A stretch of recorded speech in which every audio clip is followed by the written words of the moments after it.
Well, good morning, good morning, good morning, good morning, good morning, and good morning, everybody. Good morning, everybody. Welcome to another episode of The Morning Glow. Welcome to another episode of The Morning Glow. Got a great broadcast lineup for you this morning, as I hope and I pray that we always do. I'm not important, just a question asker. I'm just a question asker. My name is Raheem out of Atlanta, Georgia, but we got my brothers and my sisters from another mother, but we got the same father. And ladies are always mornings of mine. How you doing this morning? I'm doing. Good morning. Good morning. Good Good morning. morning. No, I'm here. Good. I'm awake for the Uh-oh. moment. Halfway through the show, I might end up falling coffee too. Here you go. There you go. Wake us up. Wake us up this morning. Toussaint. Good morning, sir. How you doing this morning? Man, I'm good. I'm getting up. I'm ready to fight. I want to fight this morning. Look, you got your wife beater on, so you might be ready to fight. You got your wife beater on. I don't know about that now. I Look gotta at go put me a shirt on. I'm wrestling with this arm, man. there Lord you have mercy. is you all right? Yeah, I'll be at work next week. Good Lord. Lord. Boy, they got you back up in there, huh? They ain't gonna get nothing out of me, but I'm going. Now you gonna be still with us next week? Now that's gonna be the task. Mm-hmm. Man, Mm-hmm. I'm getting ready to retire. I'm Okay. getting out of there. There I'm you finna go. shut it down. I Let told it my go. wife I ain't going to work no more. Look, Get used to it. how time they give it up, turn it loose, give it up, turn it loose. Badger, good morning, Badger. How you doing this morning? Morning and blessings. Good dear. How you doing this Another, morning? Everything good? it's another beautiful day to be alive. There you go. There you go. Y'all talking about that coffee? I might have to step away for a minute or two in the broadcast and get me a cup of coffee. I usually just drink water, but y'all talking about that coffee, man. Y'all got me want a cup of coffee this morning. And I got that fancy coffee. Oh, let's see. You got a Hennessy in your coffee. See, I don't do my No, I coffee. don't. I don't do my I do not drink. Yeah, I know you don't, Badge. I know you don't, brother. It was a joke, man. Look here. So You what's you the you topic today? Let's get fighting, going. fighting, No. fighting. Badger was Cause sound like like you he was you like talking running. about fighting. You talking about fighting too. So I'm Look, talking about fighting. The topic gonna be Badger, fighting. Badger was Y'all want like to fight? Let's fight. he was Take like your one of gloves them off. alcoholics. We're He gonna was do some like bare one of them knuckle. alcoholics. I don't drink. I don't drink. Exactly. No, I'm a sober alcoholic. I stay away from that stuff. Mm-hmm. Mm-hmm. Look, yeah, Tucson. Okay. Okay, Okay. I hear you. Yeah. Look, but hide that liquor before they get over here. Hide that liquor. But listen, You Zamari, better. exactly. Zamari, in life, things happen. Sometimes the people that's close to you, um, that you count on, you rely on, you feel as though you could trust, and you can. But sometimes they do things knowingly and unknowingly, and they look over it or try to overlook it as if it didn't happen. Zamari, if you ever have to go to somebody that's close to you and explain and say these words to them because it appears as though they don't recognize or realize it, you say, but that hurt me. But that hurt me. Where is that relationship at? What's going on? Or why do you feel as though you would have to say that to that individual? But that hurt me because it did. I'm going to be honest with you. Mm-hmm. Most of the time, I will not. I do not. I leave it alone. Unless, of course, Ryan, right? Or obviously, like if one of my kids says something hurtful or something like that. But kids will be kids, whatever. You let that roll off your back. They half the time they don't even know what they're saying. Mm-hmm. But I learned a long time ago that people are going to hurt you. And most of the time, like you said, I'm not, no, I always say most of the time. Sometimes it is unintentional Mm-hmm. because I do that, right? Like I'll say something, not necessarily meaning it in a hurtful manner, but just being my real, just being real, Mm-hmm. just throwing it out there the only way that I know how, which is raw and Mm-hmm. real. Um, so but I learned a long time ago, like the other half that mean it, they said it, they mean it, they don't care how you feel. Mm. They don't care. Mm-hmm. So I leave it alone. Most of the time I leave it alone. You know, the ones that really meant no harm. And you just I'm just that creature. Like, I just leave it alone. But what do you do? What do you do? I leave it alone. No, listen. What do you do with the hurt though? Because if it hurts you, it hurts you. Mhm. And whether you address it, leave it alone, it does not take away or eliminate the hurt. What do you do with the No, hurt? it What do you do with the pain? doesn't. And so what I do, or well, I can't even say used to do because I still do it depending on what it's concerning, right? Mhm. I rage. Mm. Oh, Zamari has a temper. Yes, Zamari has a very big temper. Mhm. Very big temper. Okay. So I rage. Mhm. And my poor husband, unfortunately, ends up being the one that I rage to. Mhm. Wow. Is So it, he I mean, gets to hear me vent and rage and roar. mhm. But other than But that, see, I leave it alone. is that a good thing? Is that a good thing? Because that could switch this question, because he could actually turn around because of the fact that he have to take the punches and the pain that goes along with this. He could say, "Well, No, sorry if I hurt you." no. It's me. It's not me directing it at him. It's me venting to him Okay. about what I'm upset about. Mm-hmm. So, it's not like me just attacking him because I'm mad at, like, he knows what Mm-hmm. Okay. it is, and obviously, but it makes me feel better at the end of the day. Mm-hmm. Yeah. Yeah. I do feel somehow you have to release that. So if it's not me talking to my husband, which I am that matter if he is in the middle of the busiest day of the month, whatever, I will text it or I will call him and I will vent. I don't care what he is doing, but that's what I do, right? And he makes the time for me. He does. Okay. That's a good thing, and it's good that he do, because you But need that release valve, and it sounds as though he is that release valve. But at the he same time, is. can that also He is. can that, He is my pressure valve. He is, yeah. can that also land to a stink of selfishness on Zamari's part?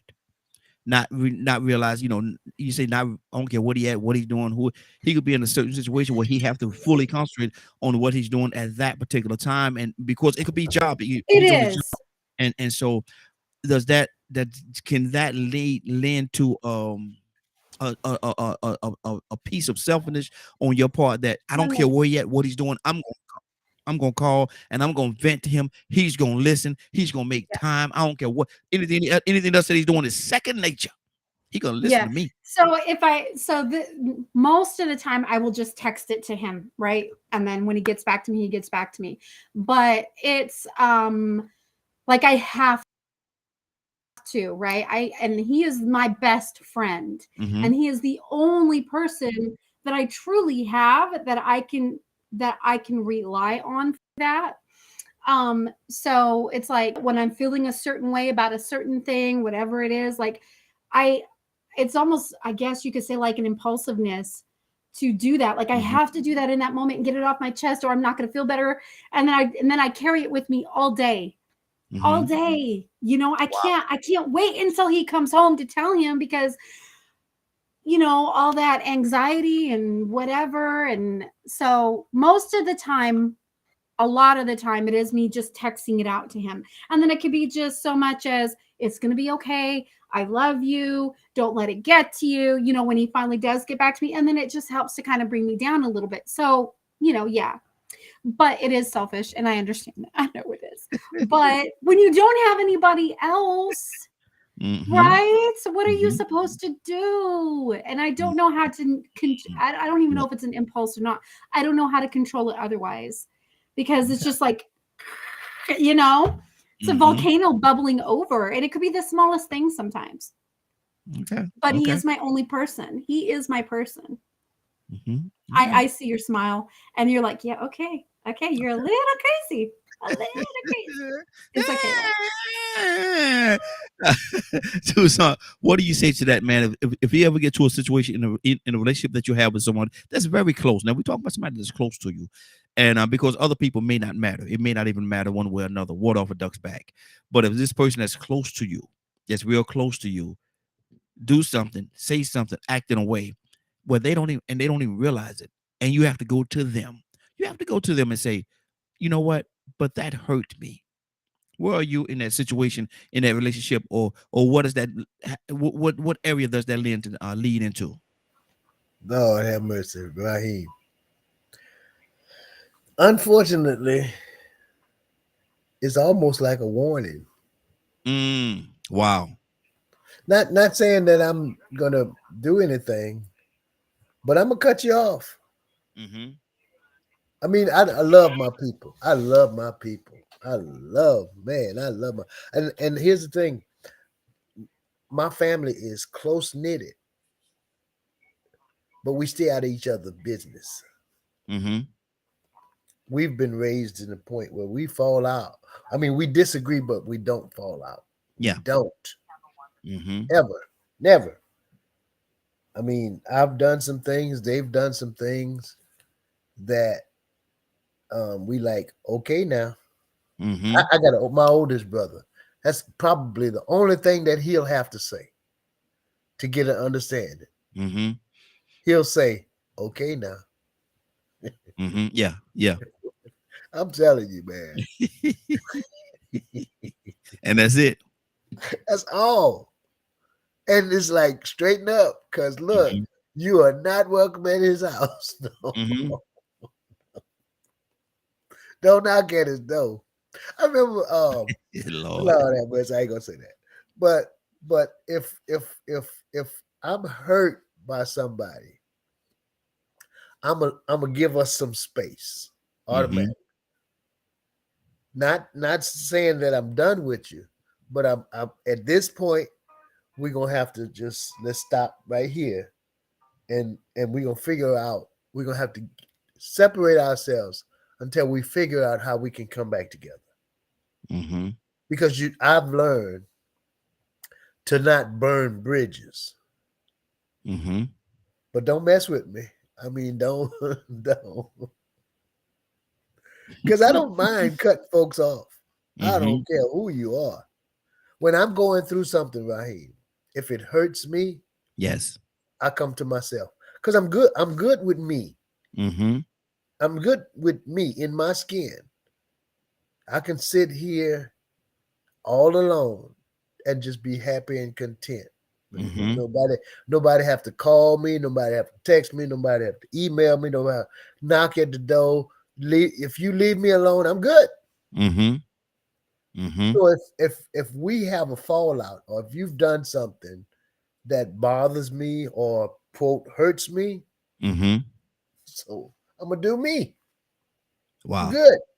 Mm-hmm. I don't, man. Look, Raheem, it goes to the point where, and I'm gonna say this, and I'm gonna get in trouble if my wife ever watches the show.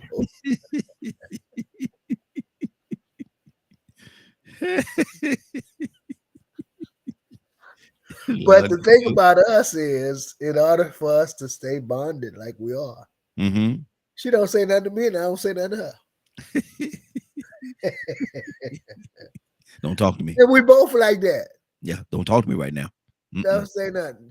You know, the house is big enough. Yeah. That we got some space to give each other space. Until we come to the point to say, and look, check it out right here. Here's how it starts. The rebonding. Hey.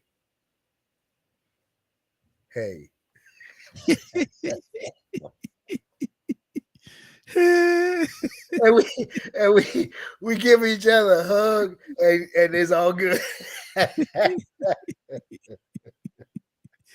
Susan, I don't know why, but I think a piece or a part of you kind of like that, man. I love it.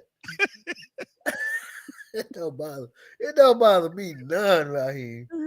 Because I've gotten to a point, man, that I was good by myself for about 4 years. I was Mm-hmm. good, healthy Mm-hmm. as a horse. Yeah. You know, go on, go on, get get away from me. Hallelujah. Tucson, don't get yourself in no trouble over there now. Now, if she look at this broadcast this morning, I don't want you to have to explain. I don't want that to do, you have to go into those. You know what she got? I think that she gonna do. She gonna come home and she gonna say, you know better than that. And she ain't gonna say, you know, I ain't studying you though. She say, I know you crazy. Look at that's why I said yes. I know you're crazy. I know the crazy I'm getting. That's why I said yes. I knew I was getting crazy when I said yes. I knew it already. Badger. Yes. Now you're in a situation or relationship or something like that, and somebody do something to you that's real close to you, do something to you, and they don't realize that they've done it. They don't realize, or they know they did it, but they don't acknowledge the fact that they've done it. And y'all get into a conversation about it one day, and you say, "But that hurt me."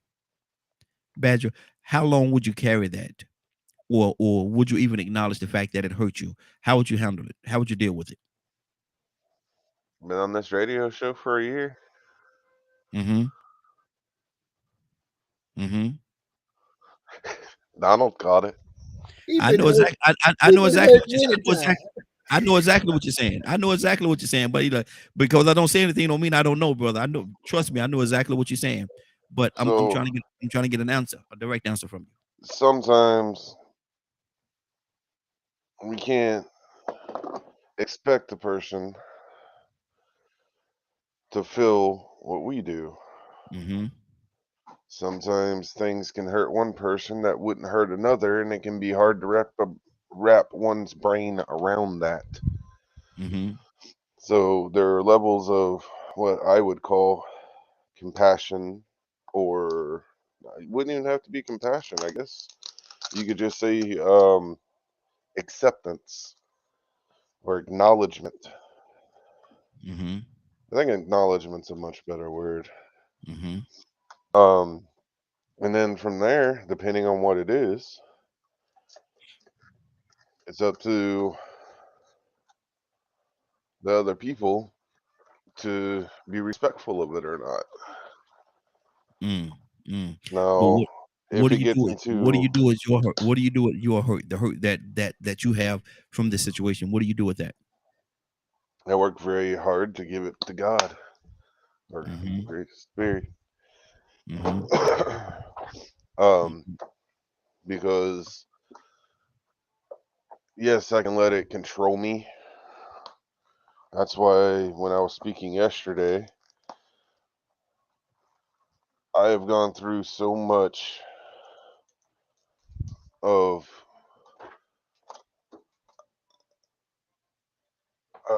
verbal abuse that I've come to realize that a lot of people are very stuck in where they choose to be. Um, there's not a certain areas. There's a lot of stigmas and misunderstanding in our society where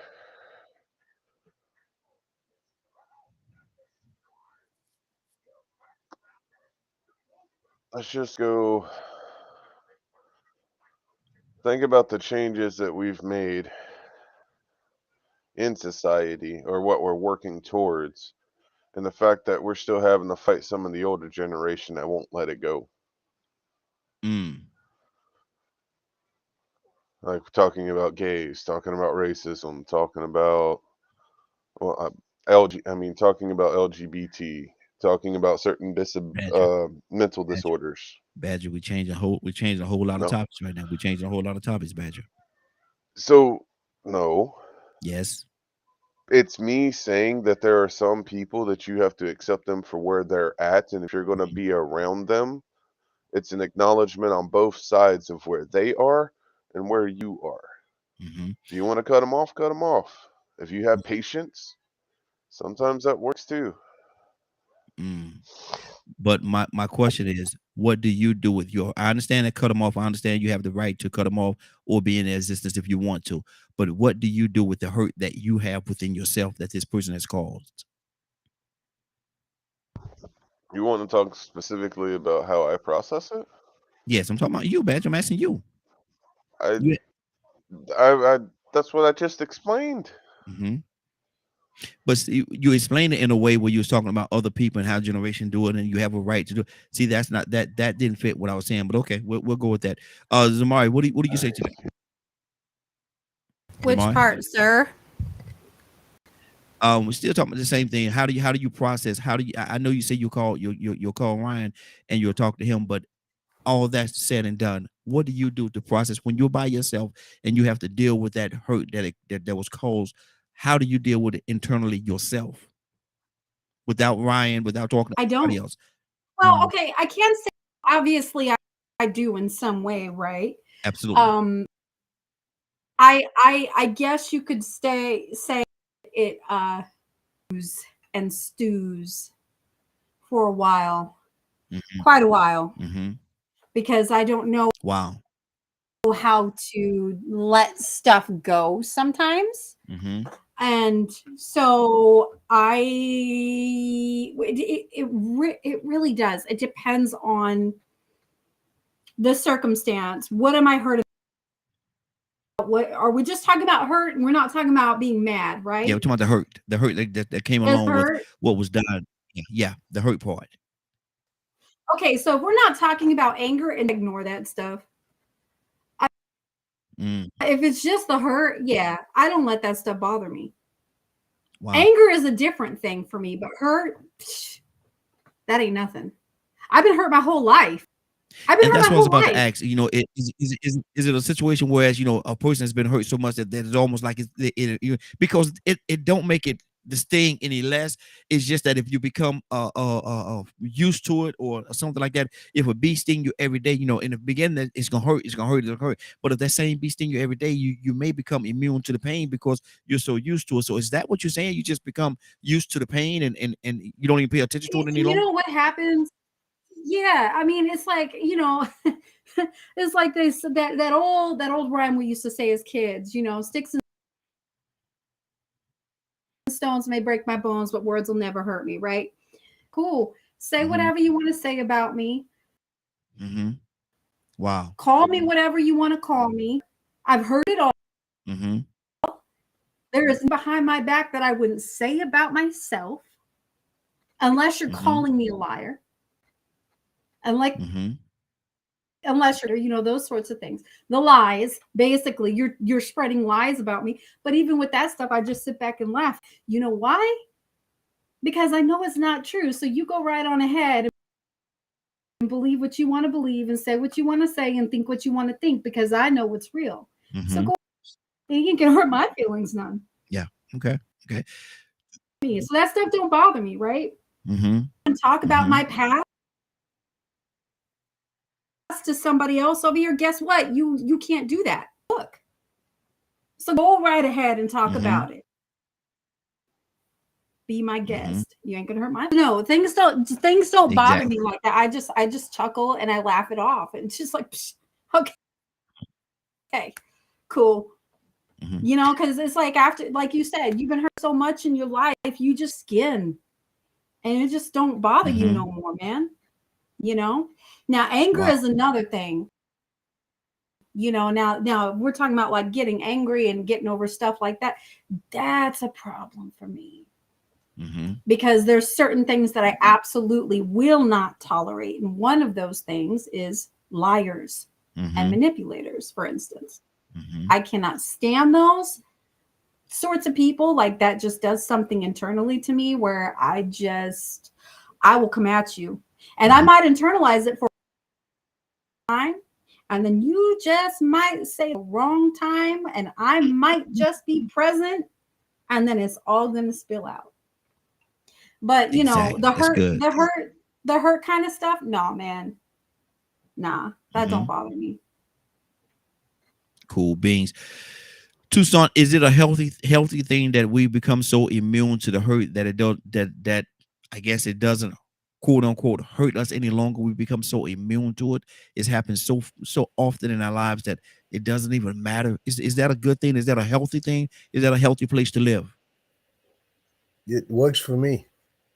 Mm-hmm. Does it really though? No, But- I mean, again, I be told, why you act so tough? Why you got to be so tough Mm-hmm. all the time? Well, I've been damaged. I'm damaged material. Mm-hmm. I wrote a book called Fragile Material. Mm-hmm. Handle with care for a reason. Yeah. Ain't nobody, not too many. I don't even bother with the book, but I remember the book thoroughly Mm-hmm. because I'm damaged material.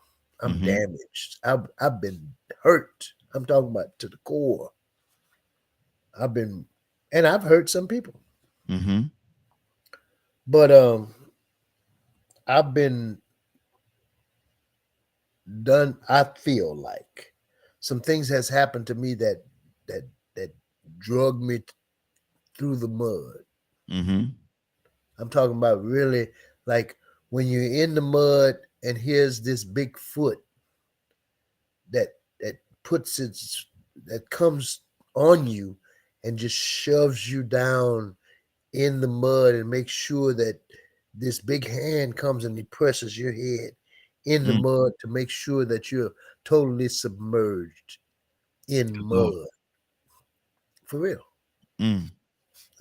So you want to have this conversation? Let's have it, because when you have been or feel like you've been done that way Mm-hmm. to that degree, and you've come out of it, you're like, that'll never happen again. You won't do that again. Mm-hmm. I don't care who you are, love you, but you, Yeah. whoever whoever the you are, Mm-hmm. you'll never do that again. Not to me. So I've come to a place that works for me. That's a good place for me, because, like Jamar said, I'm not thin-skinned. People say, "Man, I don't want to. I didn't mean to hurt you." No, Mm-hmm. no. I'm not thin-skinned. That don't bother me. People be apologizing now, Raheem, for stuff that they said or done. I said that don't bother me. Mm-hmm. I said it's okay. It's okay. And they say, well, I was just talking, I was in my field. I said, that's okay. It's all right. Because life has a tendency to develop you into who you need to be. Mm-hmm. And sometimes part of that life is not good. You've been hurt. Mm-hmm. Yeah, I mean, talking about to the point where, man, I don't believe you did me like that. Exactly. I don't, man. I mean, I'm talking about years ago. Yeah. I don't believe, man. I don't believe you. What did I I wouldn't do? expect that from you. What did I do to deserve you treating me like that? And you know me. Mm-hmm. Yeah. We were like, Yeah. thick Yeah. as thieves. Mm-hmm. And you mean to tell me that you did me like that? Mm-hmm. So now it comes to the point that as I get over this 40, 50 years old thing, you come on with it. Mm-hmm. What you do. And they don't, man, I'm all right. I'm good. Oh, well, I didn't mean to say that. And man, I just was, it's okay, man. It's all right. It's all right. But I put you mentally in my mind, not your mind, in a place where I set you off to the side and speak to you and be Mm-hmm. cordial with you. Yeah. But I set you to the side in my mind and let me know that I'm not going to let you do that. I'm going to love you from a distance. I love folks from a distance. I'm telling you. Mm-hmm. I wish somebody would knock at my door. Yeah. For real. I mean, really. Raheem. Oh Lord.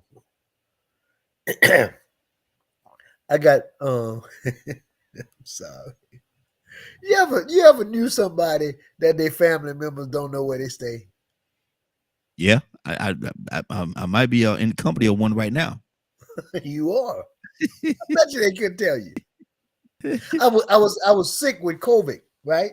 Mm-hmm. And my my nieces and my nieces, they love me. We love my family. We love each other. And they say, Uncle Donald, we gonna bring you some soup and some stuff to. And I said, there's only one only one problem with that. Mm-hmm. They say, oh, we forgot. Who we don't know where you stay. Look here, just take it and put it over here and on this. Put it over here, and I'll come out and I'll come back. You can't even Google it and come to my house. Lord, Lord. But listen, and that's the thing, though. I'm still stuck on, and I want to go to Badger. Badger, you see, you had something. What's on your heart? Because I'm still stuck on the fact that, holding on to that hurt and not really dealing with that hurt. Because if you don't deal with it, it could be like putting a Band-Aid on a bullet wound. It could be like putting a Band-Aid on a bullet wound if you don't deal with it to some level, to some degree. Badger, what do you say to that? Man, well, I was just shocked you didn't understand what I was saying earlier. I did understand what you were saying, but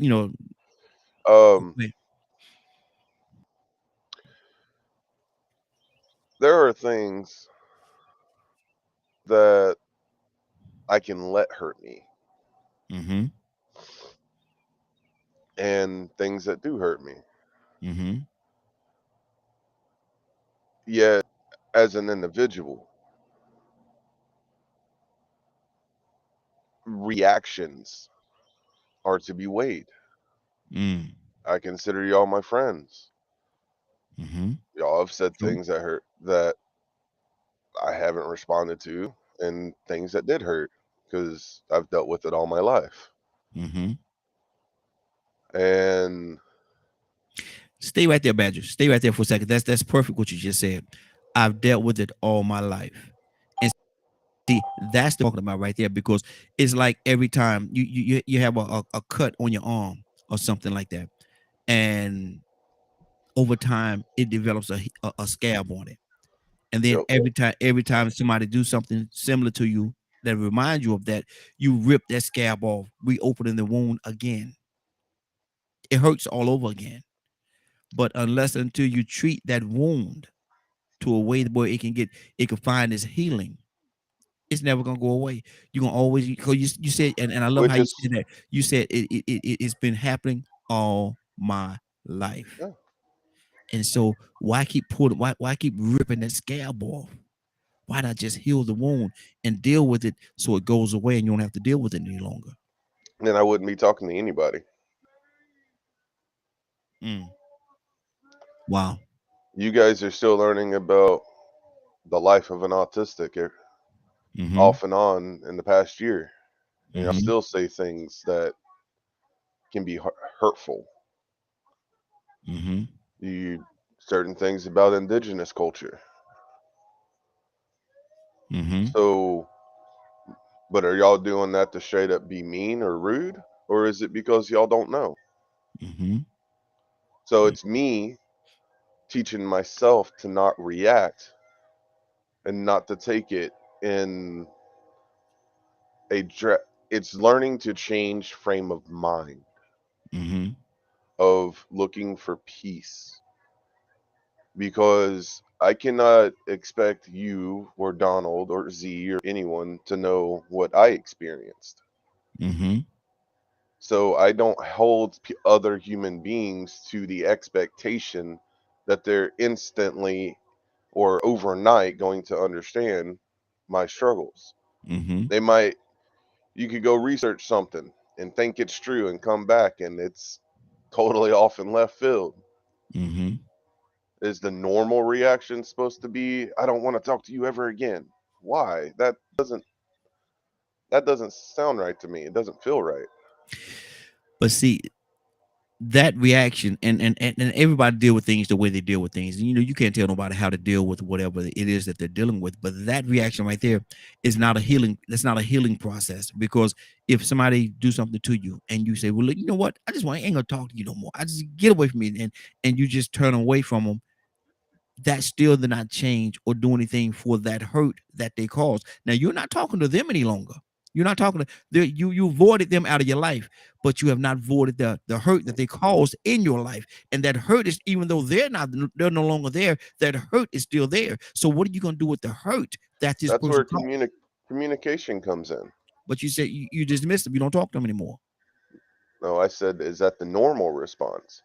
Okay. And that's what I'm reacting That's to. not how I and that's not how I do things. See, Badger, that's where you trick. That's where you're tricking the whole conversation up right there, because you'll say something and we think that you're talking about you, but you're talking about holistically, and we can't focus in on Badger if No, you I think asked holistic. because man, I don't know how many times I've had to say this. I do my best to live being responsible for myself and to others. So Mm-hmm. when I look at life, when I look at everything that I'm doing and what I'm going through, things are multi-connected because how I behave affects those that are around me. Me being the question asker, how am I supposed to know what you're talking about, or how am I going to connect with the part of the conversation that you bring in when you're going from so many different angles? That's why I asked you about Badger.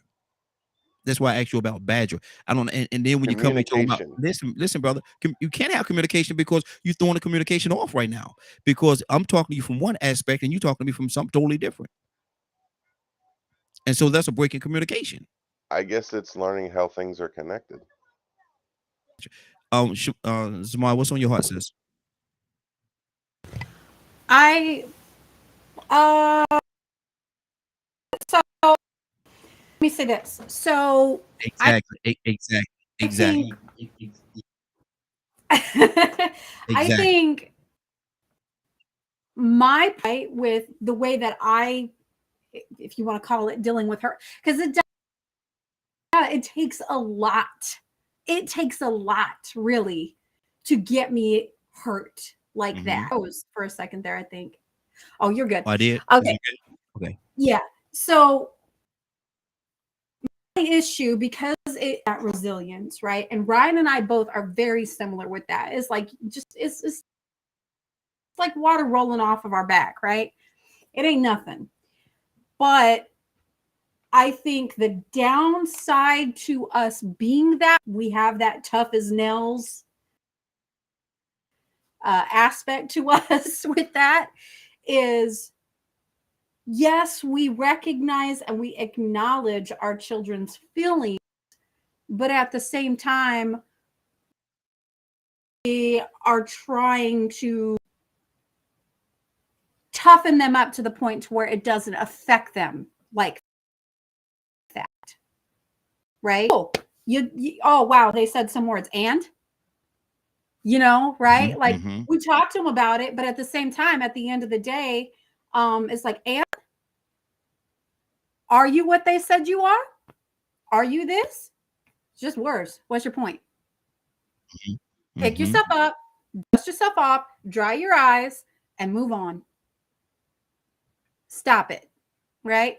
So, and there's sometimes where they're just like that. You can tell, like, it hurts. It's like, but mom, you're not understanding. And my kids have told me, my two oldest daughters, actually, they've both come to me at different points, and they've said, Mom, you're just so cold sometimes. Like, they've straight up told me that. No, I'm not cold. I just don't deal with BS.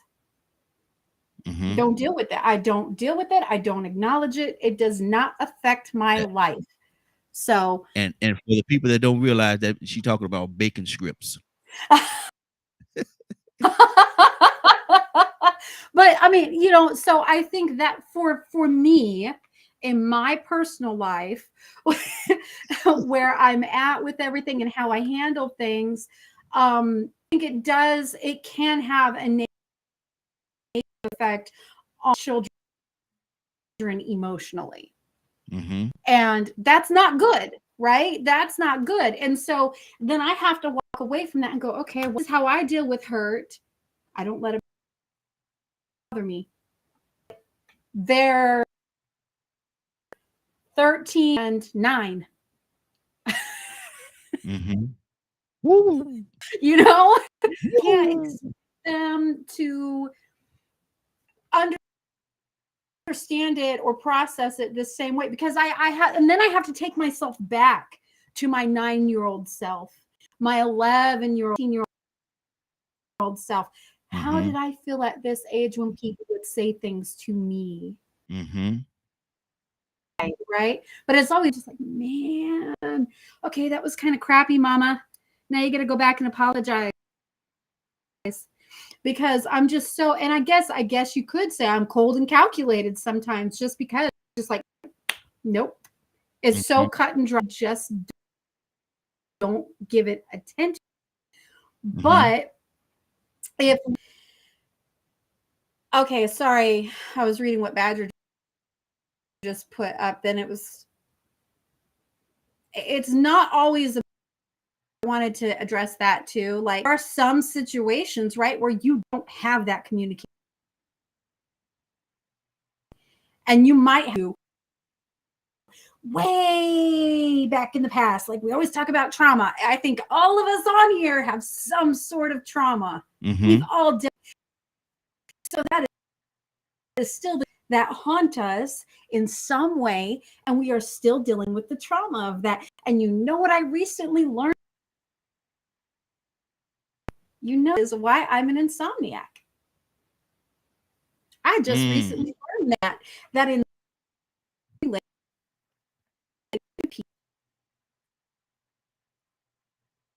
it, right? That's awesome. Anyway, so from long time hurt, you have to, obviously there's no communication with my abusers. I'm not talking to them. I'm not asking for that communication with them. And personally, I don't want that communication. I reconcile that within myself. I have to understand that I am no longer in that place. They can no longer hurt me, and I need my voice back. They don't have that power over me anymore. They don't have that control over me anymore. This is my life. This is my moment. This is my time. And anyone take any more away from me than what they already have. So am I going to go around the rest of my life feeling hurt and sad and lonely and despaired and all of these things because of stuff that I had no control over in my past, in my childhood? All of that hurt, all of that pain, all of those words that my mother said to me, am I going to let that control the rest of my life?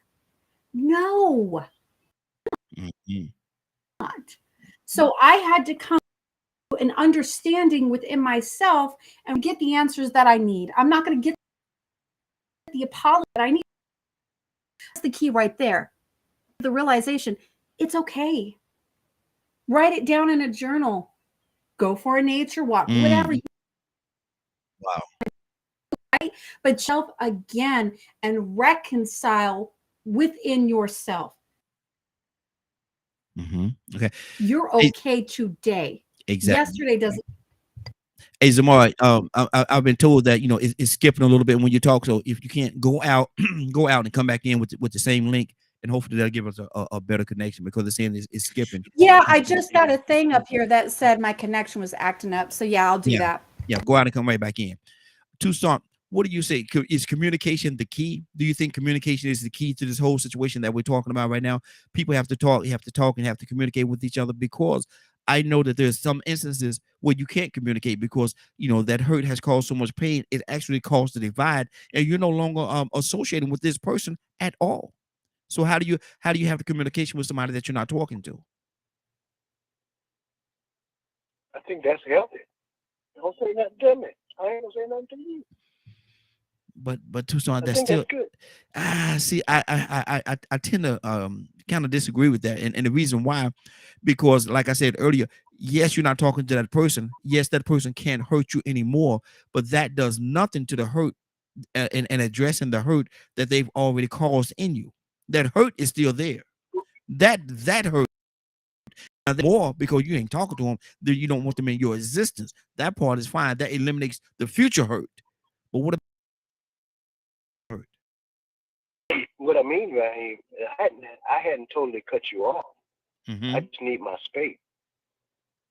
See, it's not a. I can't let. I've gotten to the point.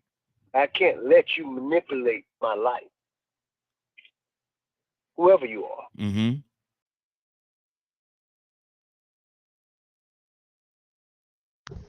Keep going, Donald. He's having a reset.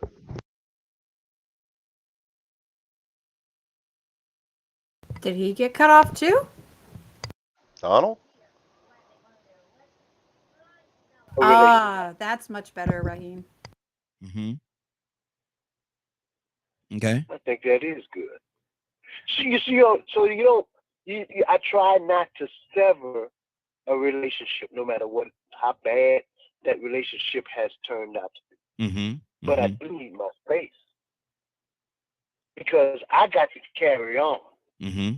So I can't get stuck in the hurt, in the moment of displeasure. Mm-hmm. See, some people Mm. they get caught up in that moment. Oh, Okay. you hurt my feelings. Mm-hmm. My whole day is ruined. The devil is a lie. Yeah. Got some that do that. Absolutely. I'm all in my feelings. Well, what's wrong with you? Mm-hmm. Ain't nothing wrong with me.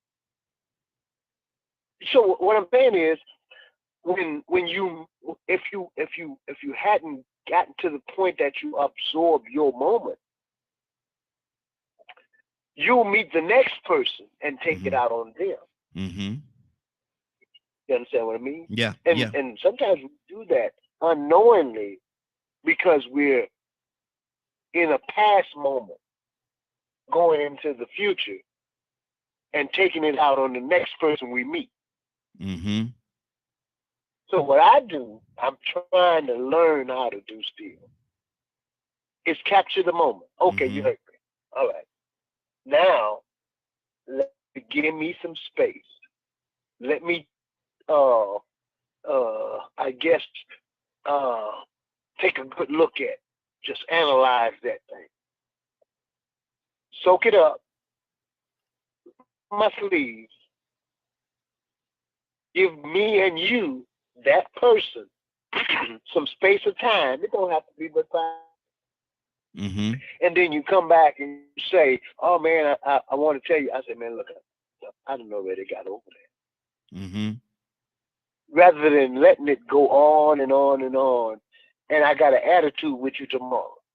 No, no. That space that I've allowed us to have between the two of us, that was enough for me to heal within, because I'm not trying to heal outside. A lot of people, I'm thinking, they try to heal from outside influences. That's why people turn to different things, because they try to heal from the outside. Well, I'm just going to smoke me a blunt. Mm-hmm. The devil is a lie. I ain't finna smoke nothing. I'm finna give you and me some space so that I can think about where I'm going in life, not how you have altered or made an attempt to alter my life. You're not going to alter nothing. I ain't studying you. So you don't give them that power. No, that's witchcraft. I call that witchcraft. Mm-hmm. If you let somebody, anybody, manipulate the plan that God and you have for your life, I think that's witchcraft. Mm-hmm. A form of it. That's manipulation. Mm-hmm. Even when you didn't see it coming. Some people do things and they don't even know they did it to you. They say some things and they don't mean no harm. They just say it. I mean, I hear you talking now, and I might not agree with what you're saying, but I ain't gonna let it hurt my feelings. Mm-hmm. We just having a conversation. And so if I get off in my conversation, we don't think alike. It's just what it is. So I can't say, well, oh, doggone it, I ain't gonna, I'm just hang up. I ain't gonna, the hell with Raheem Show. And, you know, I ain't gonna call you no more. And we've had people do that. Yeah. That's fine. Oh, yeah. Oh, yeah. The show go on. The show go on. So what I'm saying is, you have to separate yourself from that moment, that particular 30-second, 10-second moment in your life, that if you don't be careful, you can let 10 seconds of a lifetime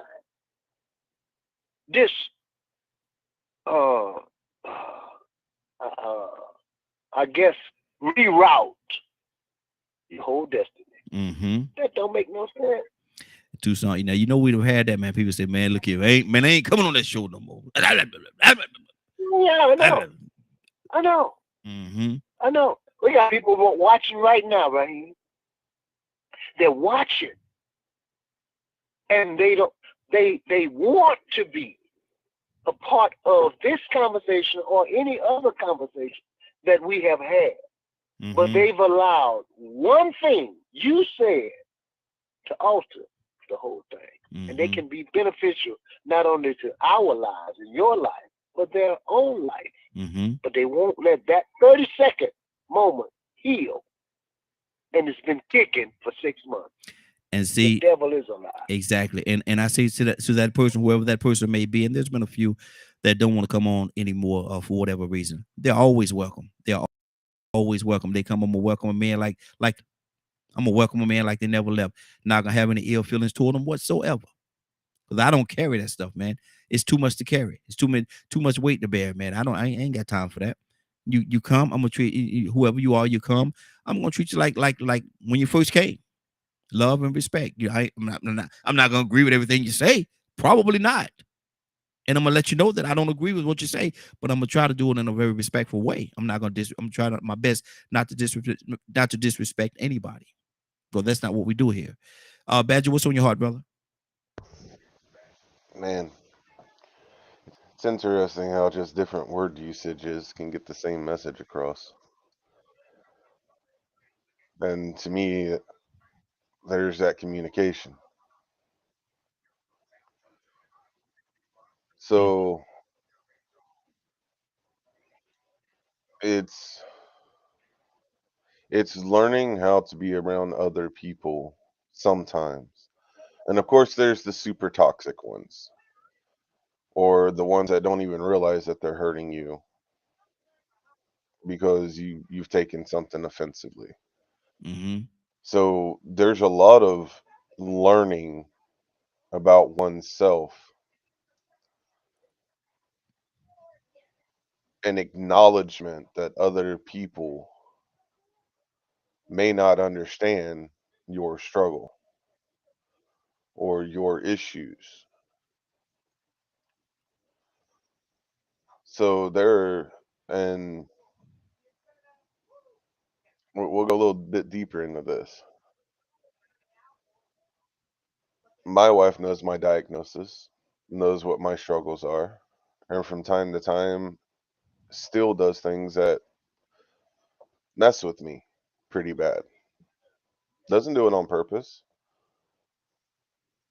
However, I've accepted where she's at and what she deals with, and we find that balance. We don't mean to do anything to hurt one another at all. And when it does happen, we communicate. When I have, the friends I've met through gaming that I've known for years and things like that happen, gets to a point where after, sharing how I feel, if they continue to repeat that same behavior to such a degree, especially over like, a 3-year, 4-year period, I ain't got time for that.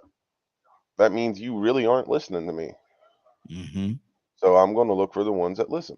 Or I won't play these certain games with you because this is how you act or treat me because you play this game and you become a know-it-all.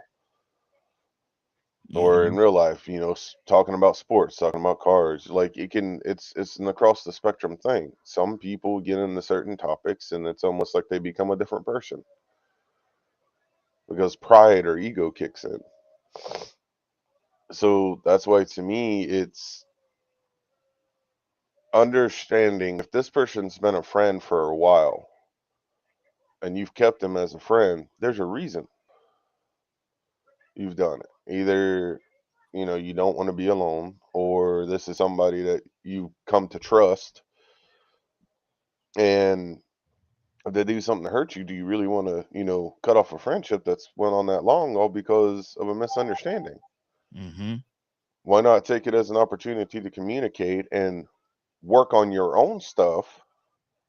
And while you're working on your own stuff, you're also communicating with that other person, giving them an experience of what they have said or done that could be something that's helpful for them if they come across someone that's similar, that's dealing with what you deal with. When we talk about trauma, when we talk about different mental health or development disorders and things like that, the whole topic we were having yesterday. And to me, that's why all of that stuff is interconnected. So when I'm going to throw Donald under the bus today. Go ahead, throw. When Donald was saying he doesn't think I have autism, that messed me up because I'm just now learning to accept the fact that it's a gift. However, I didn't get mad at him. I communicated with him how I felt. Let's go to Donald. Do you remember that conversation? Come on screen, brother, if you can. Well, I got mad at y'all because y'all was talking about coffee. And coffee pot.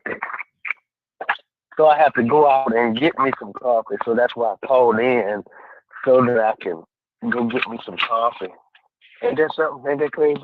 Man, see, I was going to tell you to come on screen so I can go get me some doggone coffee. See how you do? You picked the wrong time to go get some doggone coffee. The wrong doggone time. Yeah. Man, look. So I listen more than I talk. I think I do. I got a lot to say.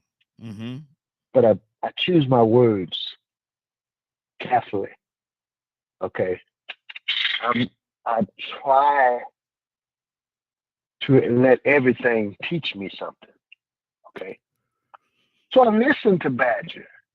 I listen to you, man. And it's just an opinion of mine.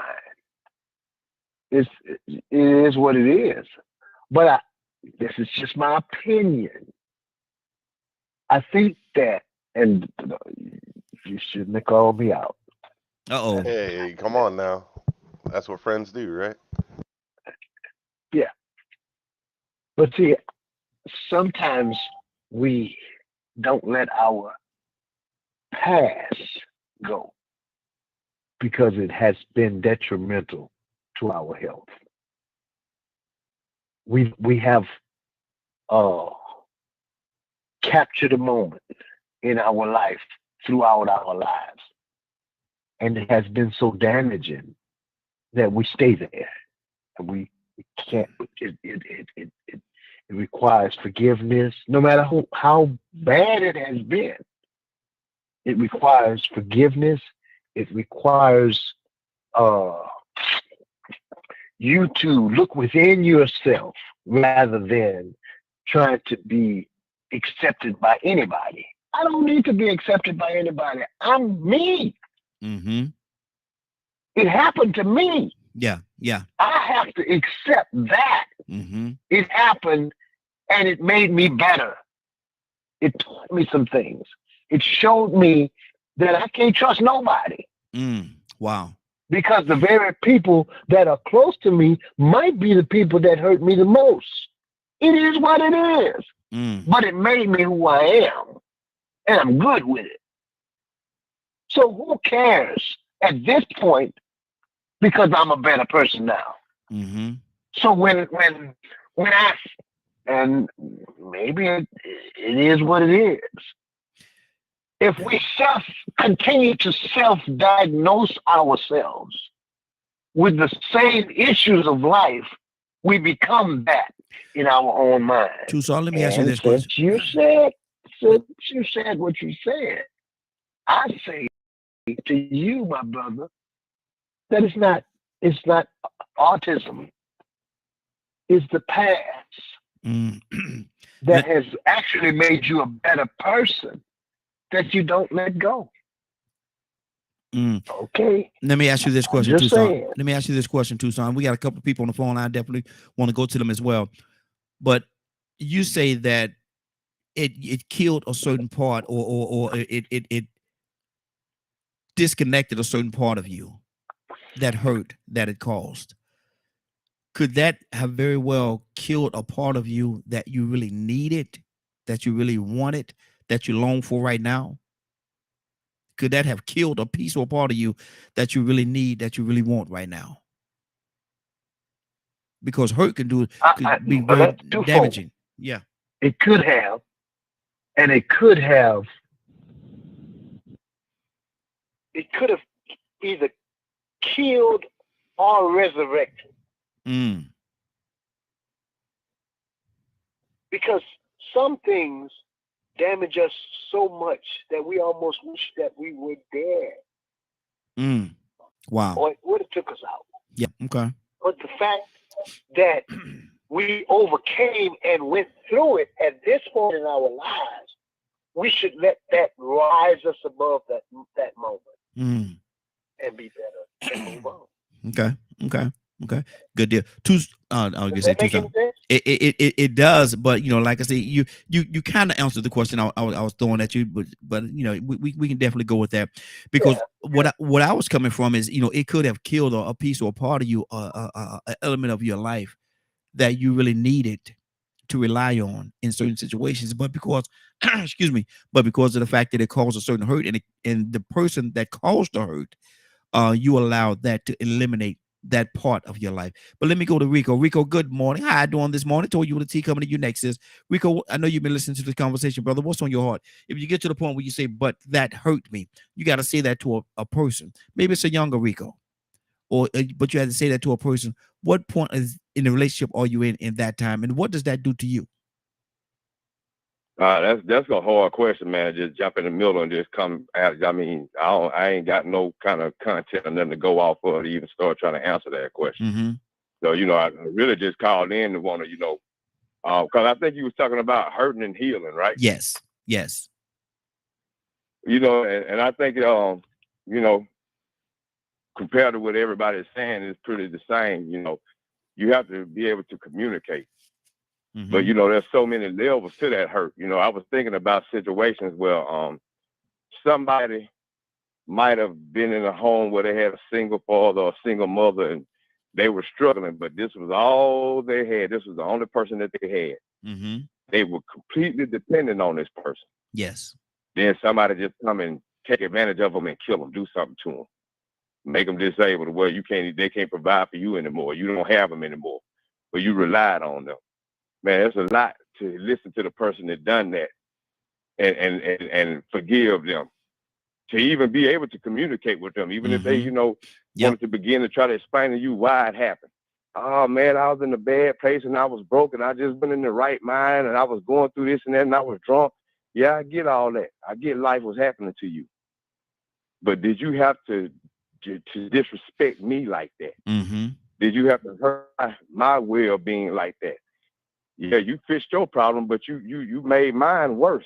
Selfish, but so man, it's easy to have these conversations about healing and forgiving and this and that, man. But it's levels to the type of disrespect and victimization that can happen. But then if it is to a point where it isn't that serious, like it's to a point where when people get mad at me no more. Yeah. You have to sit back and ask yourself, wait a minute now. what type of conversations were going on to a point to where you separate yourself from other human beings? You know, it's different if you were a corporation and you were selling powder milk, you know what I'm saying, for baby formula, and then creating a situation where these people couldn't even have clean water to make the powder milk. Now I can get mad at you because you are really having an impact on somebody's life. You are actually destroying their life. You know what I'm saying? Doing things to them that might hurt for generations. But now you have a disagreement of opinion on whatever the topic is that is probably no priority in the real reality of the purpose of man. I mean, you think about all the things that people let divide them. Yep. That has no type of relevance to what the creator even created. Now we might create it, but it's somewhere to when you think about all this greatness that he has created, out of all the things that he has done, all this miraculous stuff that we can't explain, we can't appreciate what he created enough, each other, to the point where we can get along or not get divided over other trivial things that man has concocted. But, you know, that's a sign of being under the influence. So some people, they don't really understand that they're under the influence. They don't understand that their brutal honesty is also insensitive. So, you know, and some people can't help to be but brutally honest. I'm one of those type of people, man, you know what I'm saying? That I'm going to either hold my tongue or I'm going to be brutally honest with you. And I'm going to try to, even when I try to pitch it up and make it sound sweet and nice, because I don't want to come out the wrong way, sometimes I just have to come out and say, man, that was just stupid. That was your fault. I don't want to hear it. I don't care. Whatever you say, you was wrong, you was wrong, you was wrong. Your justification does not stand. It's unacceptable. So sometimes you have to be brutally honest. But the thing is when these brutally honest people use as an excuse to be rude and not accept the reality of the fact that they are inconsiderate or insensitive, which is disrespectful when you are insensitive. Exactly. Well, your feeling might be hurt, but I said what I said. No, wait a minute. Get off that pedestal. Be mindful of the fact that, you know, what you did say was insensitive. It could have been insensitive. It could have been taken to be an insensitive remark. Hey, Rico, and they can say it is important for that person to be able to accept accountability. And you know, like me personally, man, I don't just look at how people done me or how I could have responded as a victim. Sometimes I have to analyze myself to make sure that I'm not making other people victims. I'm always Rico, what do you say to this? I'm not making other people the victim. So I think you have to analyze yourself. Rico. You know, do a lot of introspection, like Badger says, and make sure that, you know, if you are trying to heal, that you are able to understand. Because you can't communicate if you don't understand. Okay, Rico, let me ask you this question. What do you say to this person right here? Well, I know I hurt their feelings, but they had to hear that. I had to tell them that. They had to hear it. Is that insensitive? Sometimes the truth hurts. Sometimes the truth does hurt. Sometimes you do have to hurt somebody's feelings. Sometimes you have to pull a person down off that pedestal. Like when they say they want a man that makes 6 figures and 6'4" and 200 pounds and in shape, but they 5'2" and they built like Refrigerator Perry. You get what I'm saying? Boy, you hitting hard today. Boy, you hitting hard today. 4 or 5 kids, by 4 or 5 different dudes. You know what I'm saying? That might hurt somebody's feelings to think that they are they have put a standard out there that they can't live up to. Wow. And so you have to check people and put them in their place. Yeah, look at, wait a minute. You know, you ain't doing too much better. Wow. Let me go to Toya with a T. Toya with a T. Good morning, young lady. How you doing this morning? How y'all doing? Good morning. Good morning. Good deal. Toya, if you're in a part of the conversation with somebody and they have done something, somebody that's close to you now. Let's say somebody that's close to you, and they've done something to hurt you, and they don't acknowledge or act like they don't even realize that it hurt you. And y'all get into the conversation, and you look at them. You say, "But that hurt me. But that hurt me." Toya, what's the relationship like? What part of the conversation are you at when you feel as though you have to acknowledge or let them know that hurt me? That hurt me. What is that, Toya? Yeah. I mean, to me, what it says, communication. I ain't got no problem telling you how you made me feel. And sometimes you're not important enough. I'm not gonna say nothing to you. Like Rico just said, there's levels to this, right? So My mom with dementia might say something out of the way that I might eat that dementia. But my sister or nephew at 19 or 20 might not be able to say the same thing. That's a whole totally different situation. You know what I'm saying? It's like sometimes, you know, I want to hold them, you know, but me, I'm a very honest and vocal person. And if you hurt my feelings, I'm going to let you know, you hurt my feelings. Why do you do that? You're not supposed to do that. You don't know you're not supposed to do that. We're going to break it down. And if you continue to act like it's nonchalant, then you can't be around me. I can't be around you. Why? Because you ain't considerate. I'm explaining to you how I feel. I'm explaining to you that there's a pain. I'm explaining to you that you need to fix something. You ain't fixed it. Get out from around me. I don't want to be bothered with you. And at that point, I don't care nothing about your feelings. You ain't care nothing about mine. Wow. Communication is key. But so many people are so soft and sensitive. You don't want to express to somebody how you feel.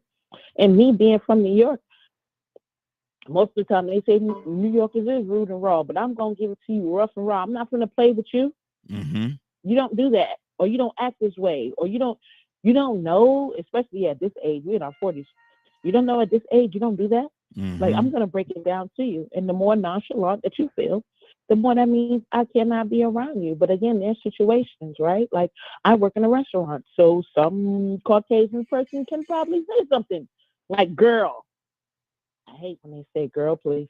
Yeah. There's something that this does that to me, but I'm not going to go all out and be like, oh, well, do you know that you're not supposed to say girl, then third? Listen, you finna be in here 5 minutes before the feed you this food. You finna get up and go about your business. I'm not even going to waste that kind of energy. So I believe that there's levels, you know what I mean? Like, people can say things to you in certain places or certain times that you don't have to give that energy. It's a talk show. So what? They hurt your feelings. This ain't personal. Good morning, Glow. Exactly. Because somebody disagreed with you, your feelings hurt. Go sit down and play. Now, when you're dealing with your spouse and your kids and people who are close to you, people who have to or supposed to be pouring into you, I think it's detrimental that you express to them how they made you feel, because you're with them all the time. There's supposed to be a support system. But all instances, it doesn't require that. This life, you got to have skin. And if you walk around here talking about, oh, you scared or you hurt because somebody expressed to you how they made them feel, then baby, I don't know what to tell you. It's not about hurt feelings. This is life. Sometimes life hurts. Falling down on the ground, skin your knee, it hurts, but you ain't dead. So I think when it comes to communicating and expressing to someone how they made you feel, I mean, so what? We ain't got to not be friends. Like, a lot of my family is out of order, right? Even if it's true. Right? Oh, you ain't going to be able to do this, that, and the third. Okay, well, thank you. Too many things don't hurt me because I know how people are. But at the same time, you got to have tough skin in life. Like, somebody says something that hurts your feelings, you'll be all right. What is what are you talking about? Oh, you want to be a pimp? Boy, you ain't going to never be no pimp. Your feelings hurt. Boy, get somewhere and sit down before I smack you in your head. What you mean your feelings hurt because somebody said you can't be no pimp or no drug dealer? You understand what I'm saying? So some things you might have to hurt someone's feelings. And some things, depending on where you are, you shouldn't even pay no attention. It should roll off your back like water. Because at the end of the day, it may not be an individual or a comment that applies to you, nor that will phase you, because you'll probably never see them again. So sometimes you got to just keep on rolling. Exactly. Good deal. Good deal. Zamari, talk to me, sis. What's on your heart? Oh, I don't know. Okay. I've been distracted again this morning with some other stuff. Anyway, what? Give me something. Communication. How important is communication to crossing that hurdle of hurt? Or do you even want to communicate with the person at all? If the person hurt you, do you even want to communicate with them? Say that last part again. If the person hurt you, do you even want to communicate with them at all? I guess it depends on the person. I'm sorry. I was saying bye to my kids. Are you laughing at me, Badger, or are you laughing at Tucson? I don't know. Anyway, I'll tell you if I was laughing at you.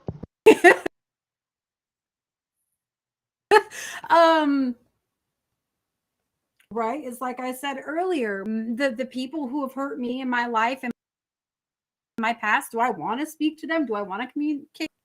No, thank you. Because They don't control my life. I control my life. Mm-hmm. Mm-hmm.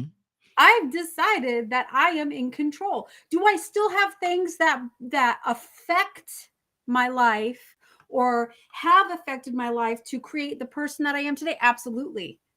Mm-hmm. That's why I am the person that I am today, right?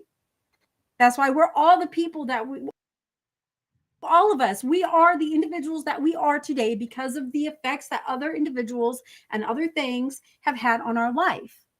But we've learned something from those experiences. Now, what we do with those experiences and how we choose to overcome those experiences and how we choose to further communicate when someone hurts us, that's on us. Like if it's so with my husband, with Ryan, what I do with that, right? Because, oh, that man can get me so mad sometimes. Mm-hmm. Sometimes. Mm-hmm. Sometimes. Not often. It's not very often, but when he does, I'm very much like what Toussaint said. I do not speak. Mm-hmm. I used to get real all up in it, right? Go at it. No, now I'll go a whole day. I'll go 2 days. I'll go 3 days. I won't talk to him. Wow. Oh, okay. You want to make me mad like that? And like I said, it's very rare. But see what Ryan does, because he won't let it go, right? He won't let it go for more than that day. Because him and we made a pact after our relationship got healthy and we're at the place that we're at now. We have an understanding. We don't go to bed mad. Mm-hmm. But if I'm talking to him, I'll go to bed mad. Oh, you want to sleep in here? My butt's going on the couch, then bye. But I won't, right? So what he does, he'll come in here and he'll say something to me. And I ignore him, turn away, whatever, act like he's not there. Oh, you're going to do me like that? And then it just gets stupid after a while, right? It just feels so silly and so stupid. And he brings me out of my shell and we talk about it. So, but that's me. That's my issue because that's when I get to that place, whether it's hurt or anger or whatever with him, rather than retaliate, rather than fight back and get mad and share words and have words and all of that stuff, right? I just shut down because I don't want to say something I'm going to regret later. Wow. Okay. I don't want to do that. We've already played that game. We've already done that. Okay. So it's better for me to just shut my right. That's what I do. But then after I come out of my shell, after it finally gets me to come out, right? And I might giggle after it, but then we talk about it, right? And the first thing out of his mouth is, I'm sorry. I'm sorry that I hurt you, whatever. But he does it in such a sweet, silly way sometimes where it's hard to not laugh about it. And then you realize, man, I was mad at that. Mm-hmm. It's just so stupid, right? Yeah. So, but with other people in my life that have hurt me, look, I've tried. My father shuts it down. He don't want, but that happened back over here, right? So I'm like, okay, well, what am I going to do with that?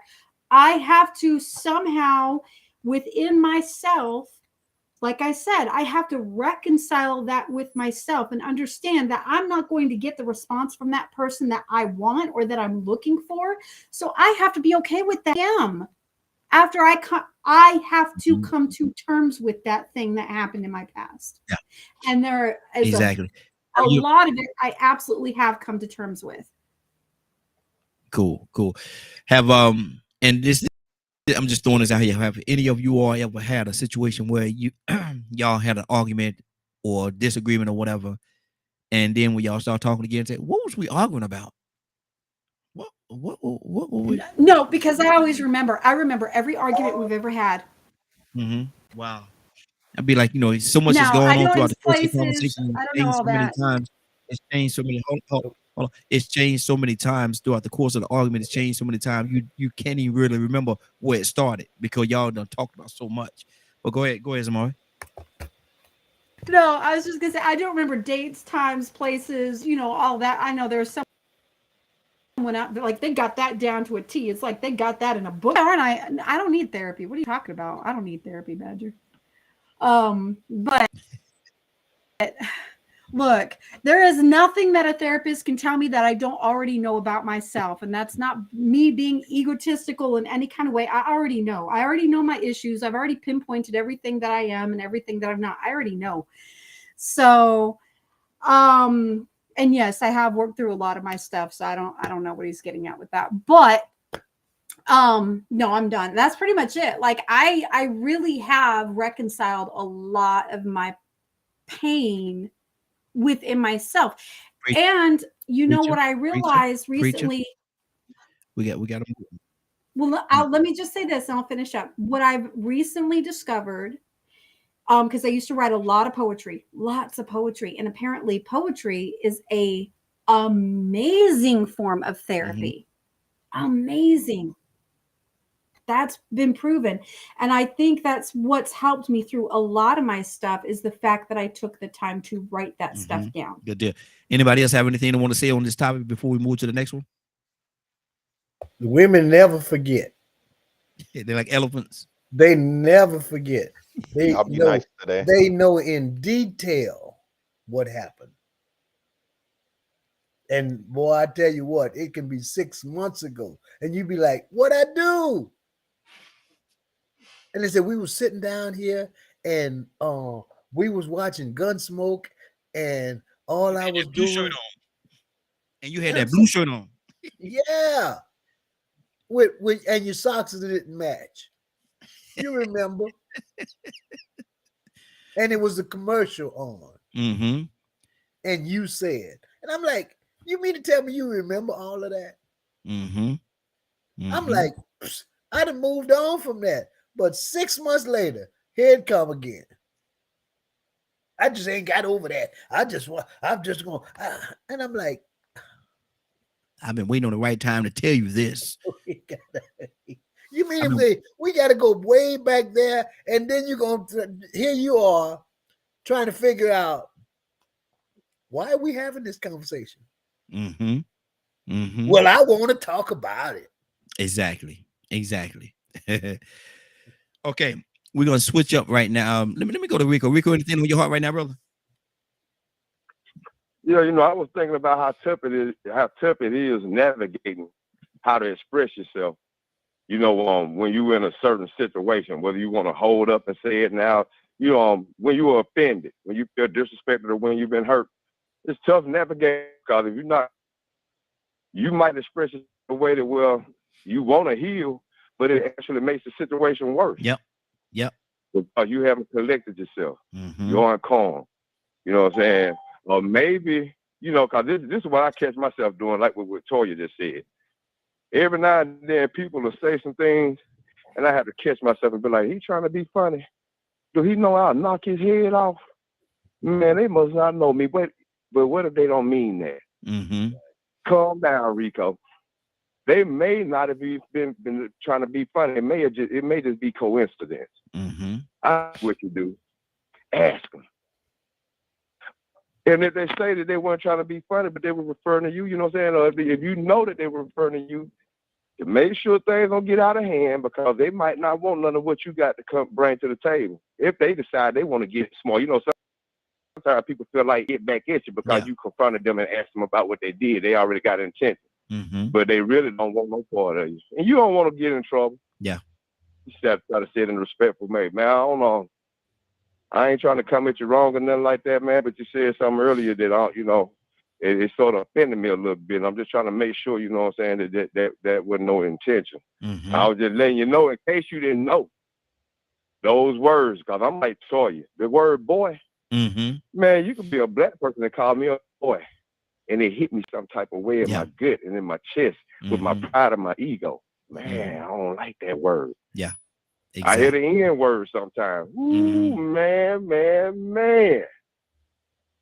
Sometimes I almost be about to a little off. I have to catch myself. Wait a minute. Sometimes I tell them, look, man, you can't say that. Then sometimes I leave it alone because I know they're trying to express it in the way that it was said. And even though I know they're not meaning it, so I have to help. Was you saying that just to try to get one by me? I'll beat the brakes off of you. I have to catch myself.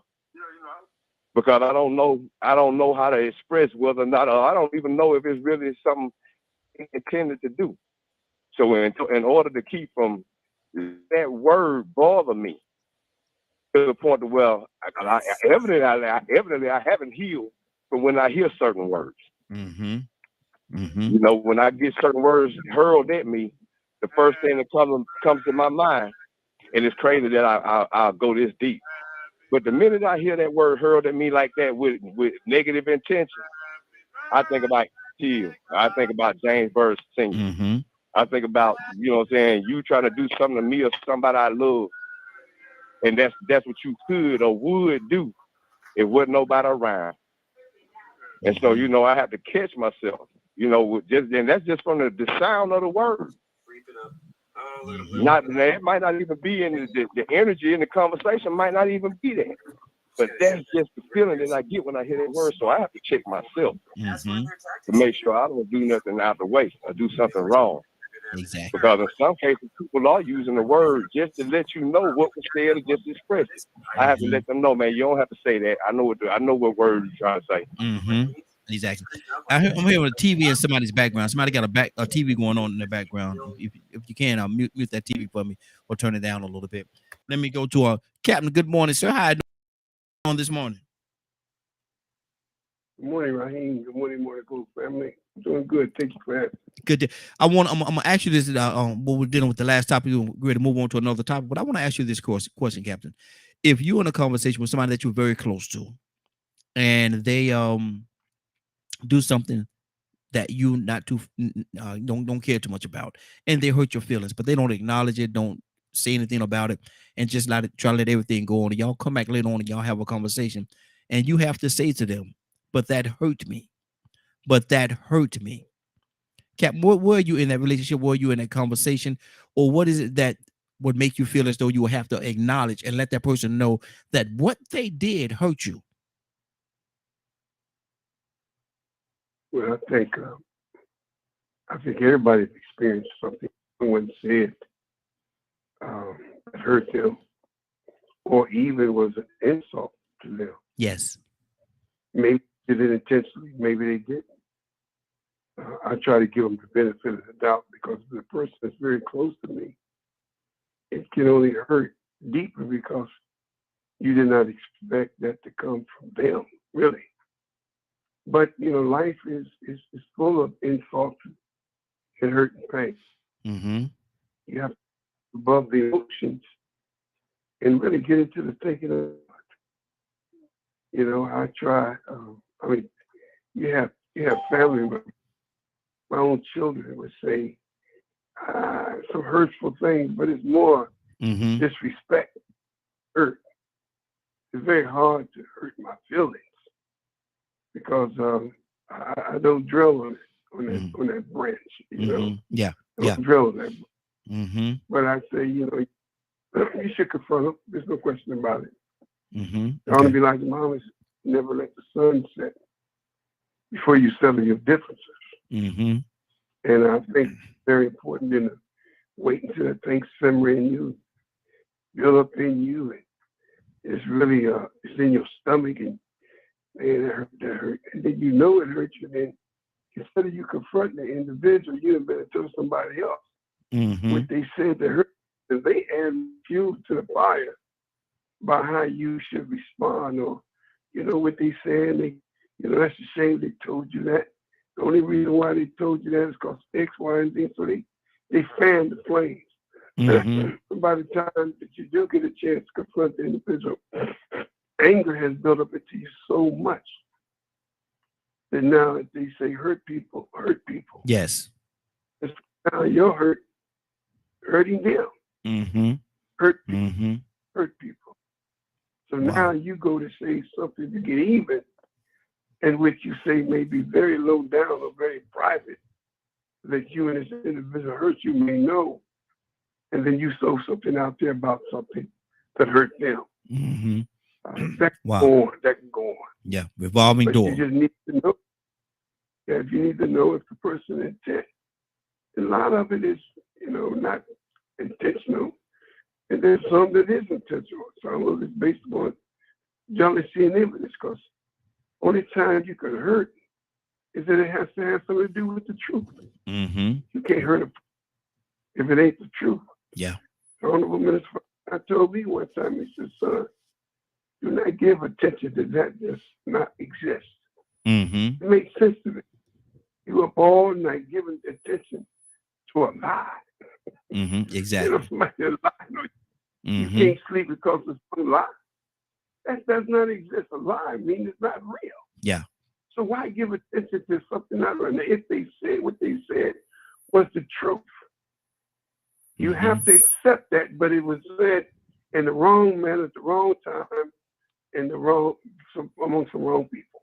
Exactly. That could be what is, but that could be talked out, and you can talk it out, but never add insult to insult.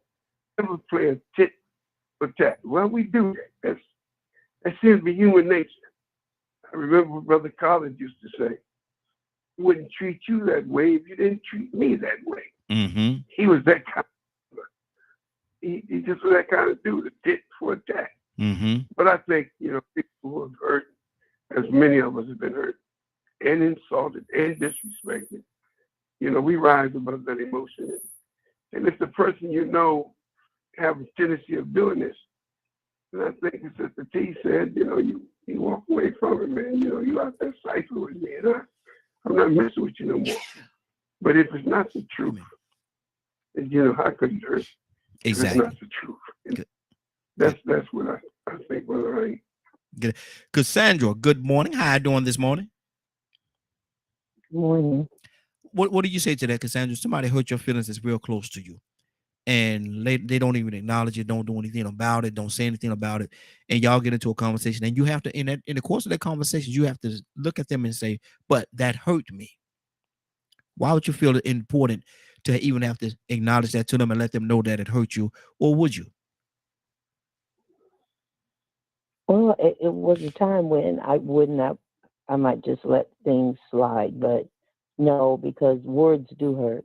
Mm-hmm. As much as we don't want them to, words do hurt. So, whether it's the truth, lie, I don't care. They hurt. Mm-hmm. Because I think I mentioned just a couple of days ago, a young girl that I'm dealing with, her and her family, and the child, she did something very bad. She was sleeping around at 16. So she did something very bad. But the mother just went in, started calling her, you a whore, you this, you a B, you ain't going to amount to nothing, blah, blah, blah, blah, blah, blah. And the child had a breakdown a few days ago. Mm-hmm. So you words hurt. I'm sorry. Mm-hmm. And that's especially coming from somebody that you care about, it hurts. So for me, I've learned, but I've told you on here, I care about the people on this line. Most of the people on this line that I don't even know them. But it's times when they say things, and I've said to you, Raheem, the only reason I didn't clap back is because of you. I'm trying to respect the Morning Glow. Mm-hmm. So, I've learned to just let something slide. But I know when people coming at me, don't ever think I don't know. Mm-hmm. But I let it go. Mm-hmm. Wow, that's good. That's good. Anybody else have anything they want to say before we move on? I got another topic I want to tackle before we get out of here. Sorry, Cassandra. I'm glad you apologized, Tucson. That's good. That's good. I'm glad you did that, you brother. Know what, Tucson? I said no for you. But let me ask you this. Toya with a T. Toya with a T, you there? Toya? I am here. Okay, good. Toya, and Rico, he must be sitting in the room with me because he looked at my paper and saw what I was reading, what my next topic was gonna be. He said something about this earlier. I'm gonna get on him about that later. Peeping my paper. He in school he's looking at the teachers cheating. But listen, what do you say, Toya? You got a friend, and I'm gonna use Rico's example. I wasn't gonna use his example, but he gave me a perfect one for this. She has 5 babies by 5 different men. But she want the best man that she can find, 6'4", 210 pounds, in shape, making 6 figures. But she having a hard time even getting a job. And when she get a job, she never could keep it. How do you tell her that maybe she need and she's I'm using Rico's example again. She's 5'1", 250 pounds. You said she's my friend? Yeah, she's your friend. Yeah, she's your friend. I known her for some time. Yeah, you've been knowing her for a long. As a matter of fact, y'all almost grew I'd up have been together. on her butt. The second baby by the second man. No, all hoes don't roll together. You hear me? Nope. But see, nope. I would have caught her by child too. But let's listen, just say you ain't one. but hold on. My question is this right here. How do you tell her that maybe, just maybe, she need to lower her standards a little bit because she's reaching for something. She's reaching for the high fruit and she can't reach it. That's not true. Anything's possible. That's not true. Who the hell? Who is anybody to say that ain't nobody gonna get picked by somebody? That's not true. Okay, go ahead. Explain it to me. I don't think that your standard can't be met just because you have kids and your circumstance. That has nothing to do with anything. People deal with people weirdly all the time. Now, I'm gonna tell you like God told me. You got all these kids, which I ain't got none. You got a little piece of job, can't keep. You're not stable. But the thing that makes a wife is, oh, you don't want to cook and you don't want to clean? Girl, you better go sit down someplace. I'm just going to tell her real. First of all, girl, a lot of people ain't going to want to take care of nobody else's kids. Boom. That's first and foremost. Second of all, please don't want this man to have a higher expectation that you put in on any one of your baby daddies. If you know me, I'm going to be straight, real, raw, and uncut with you. I'm not going to play with you. Don't nobody want that. Don't nobody want nobody with baggage. Nobody don't want nobody that don't keep no job. But again, if you my friend and you can't keep a job, I'm already on you. What's up? Why you can't keep a job? What's good? What you doing? Oh, it's them? Nah, it can't be them. It's 17 of them and one of you. It can't be all 17 jobs. So I'm already in her ear. But when it comes for shooting for that, I'm going to have to bring around to you. Are you willing to be what you're looking for? That's whatever I expect of a man, I can do myself, and I will do for him if I have to. But I know my role and my place. So at the end of the day, I don't think it's too far-fetched. But are you going to be able to act accordingly? See, if you're my friend, that means I know how you move. I don't think it's impossible for a good woman. But you could be losing your job because your kids are sick. I'm talking about a good woman, a wholesome woman, to get married by a man with 6 figures. That's not hard at all. Because when you show somebody you love them, you like them, you're there for them, that's how you get them, by acting like wife material. See, we messed up when we want all these things from one guy that you didn't require from the first 5. Now here he come, he make one mistake. You want to give him hell for all 5, and it's just his first. Nah, you can't do that. So I don't think that it's out of touch that she can get somebody like that.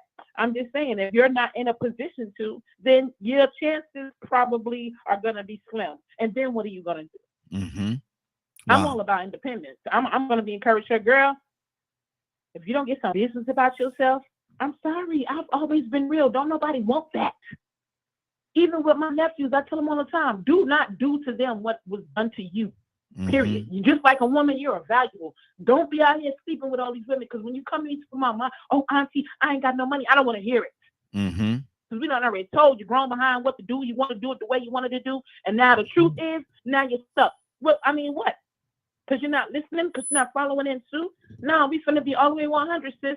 Don't nobody want nobody with 7 kids and 5 different baby daddies, bro. Don't nobody want nobody that ain't nothing. Everybody want a winner. Don't nobody want no losers over here, yo. Yeah. So if you're not winning, you might as well cancel that. He ain't gotta be. He can be fat Albert, broke with no teeth. Let me tell you something. He don't want someone who's a loser. So come on, right now, you a winner or you loser? Because right now it look like you're losing. I mean, I love you. I'm here to help, but you got 5 kids, no car, no job. You're staying from house to house and to the post. You feel me? Like, you got to come up with some kind of plan, because at first you got to build you up before you talking about having this Prince Charming riding on a horse, taking care of somebody else's responsibility. I mean, I'm just saying, if you're talking to me, I'm going to give it to you rough and raw, baby. I'm just saying. I'm not going to play no games with you. I'm not going to hold no punches. Everybody want a winner. And if you don't feel like you in a winning status, you need to fall back and collect yourself. And don't take your burdens to someone else. Straight up. Good deal. Badger, what do you say to your friend? What do you say to her? 5 kids, 5 different dads, can't keep a job, but she want a man with making 6 figures, 6'2", 200 something pounds, in shape, all the quote unquote, people say all the perks. What do you say to your friend? Good luck. And what do you think about the kids? Mm-hmm. That's you have hit an area that's not really for me. Mm-hmm. I don't understand those situations. I don't. It, it doesn't make sense to me. Mm-hmm. So it's just one of those things. Good luck, and let's make sure your kids are taken care of while you're on this wild goose chase. Mm-hmm. Wow. Wow. Let So me go ahead. that's it. Mm-hmm. Wow. Toussaint, what do you say to your friend, man? Should she lower her standards? Or should she continue to hope, wish, and pray that she get this Mr. like Toya say, Mr. Prince Charming? What do you say to that? I had to get off the screen when Ben just said good luck. Good luck.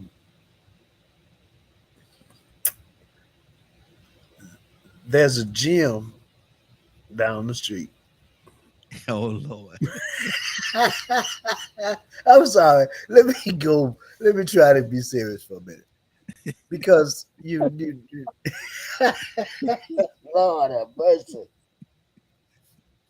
Um, I would never suggest to anybody to lower their standards, Mm-hmm. but to have better character and to better yourself. Do something with you.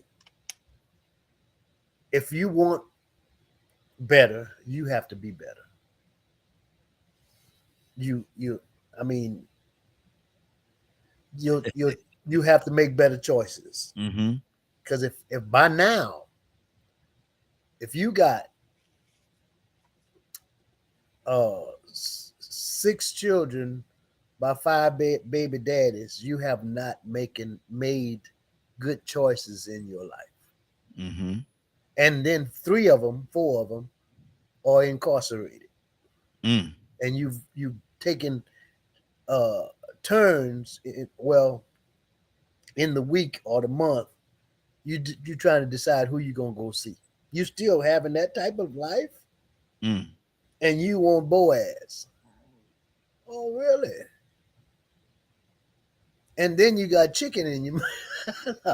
Oh Lord. You're doing good, brother. You was doing good. You was doing good. You was doing good, Toussaint. You was doing good, man. I'm sorry. Oh God. No, wait a minute. Let me try to get back where I was. Go on, Raheem.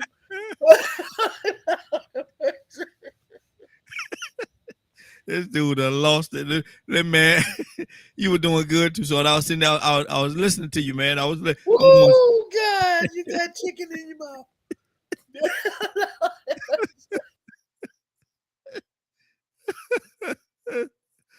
Cassandra, help your brother. Help him, Cassandra. Help him. What do you say to your friend, Cassandra? Cause he ain't no good right now. That joker done turn his camera off and mic and everything on. He ain't no good right now. Tell me what you got chicken in your mouth.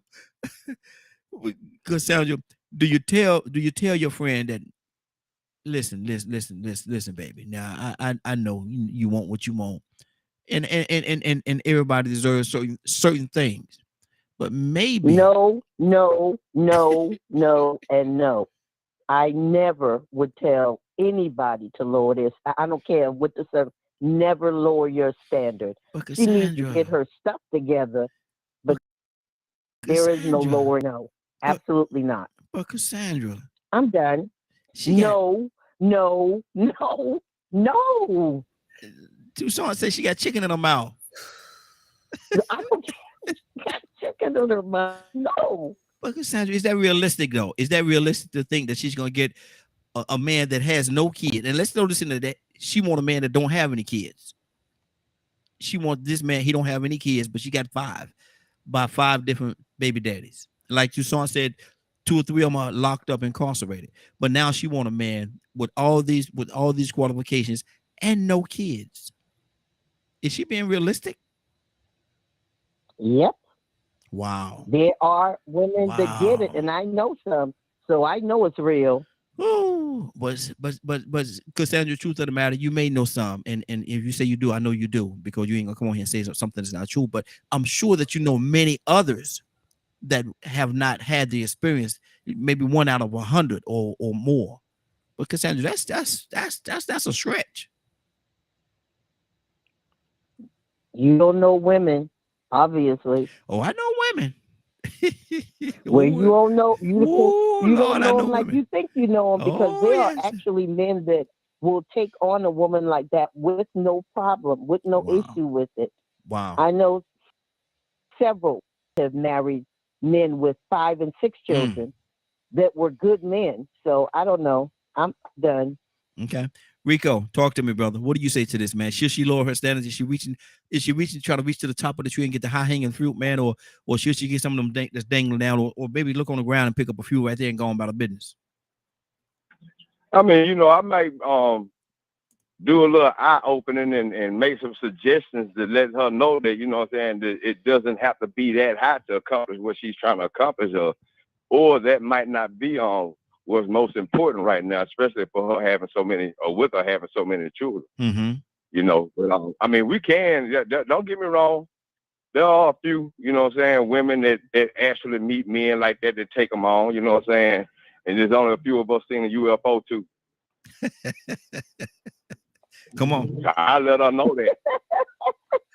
You know what I'm saying? I would definitely let her know that, because there are some things that are completely, I put it to you, when you put yourself in a situation where everybody else is walking around on 2 feet, you got to walk on 1 hand. Imagine that. Because you done dug a hole for yourself. You don't stack the deck against yourself. You have what they call baggage and luggage. Oh, those words exist for men and women. You know what I'm saying? I got too much baggage. You know, so I mean, women would have to realize that, you know, somewhere in the minds of a lot of women, they think that men would take anything. They got it all wrong. I remember one time, man, there was a woman, she lived a couple of doors from me, man, and she had a boyfriend, man, that was just mistreating her, man. But when I tell you, she was a whole hot mess, And so I was walking my dog one day. She started speaking to me, hey, you got a girlfriend, this and that. I was like, nah, I'm single. She's like, yeah. She's like, ooh, John do me so wrong. He go out here and he be doing this and he be doing that. And he'll be mad if I just came and gave you some. I just said I wouldn't take it. You got me messed up. What you think? I just would do anything? We slip up every now and then, but I got standards too. See, that's what the difference comes in. That woman would have to understand that she would have to hope she even fit in that man's standards. Because the queen in you might make you feel like you can speak it into existence. But just because you are a woman, you can overcome, and you can. You can. But believe me, a lot of us got standards. A lot of us have expectations too. And some of them lame old square boys that you used to turn down back in the day because they wasn't cool and they had the corny clothes, now they making them 6 and 7 figures, and they remember. They remember when you was too good for, when you were the prom queen. Now you the town fiend, and you got all these kids. But when you come around and they come back to town and they do a class reunion, you go, hey, give me a drink. I used to have a crush on you. Yeah, ooh, yeah, okay, nice to see you. Go ahead on. So I mean, you know, sometimes you do have to be brutally honest. You know, it depends on how much of a pedestal that person has put themselves on. I mean, you know, you don't want to feed somebody with a delusional expectation more fire to be more delusional.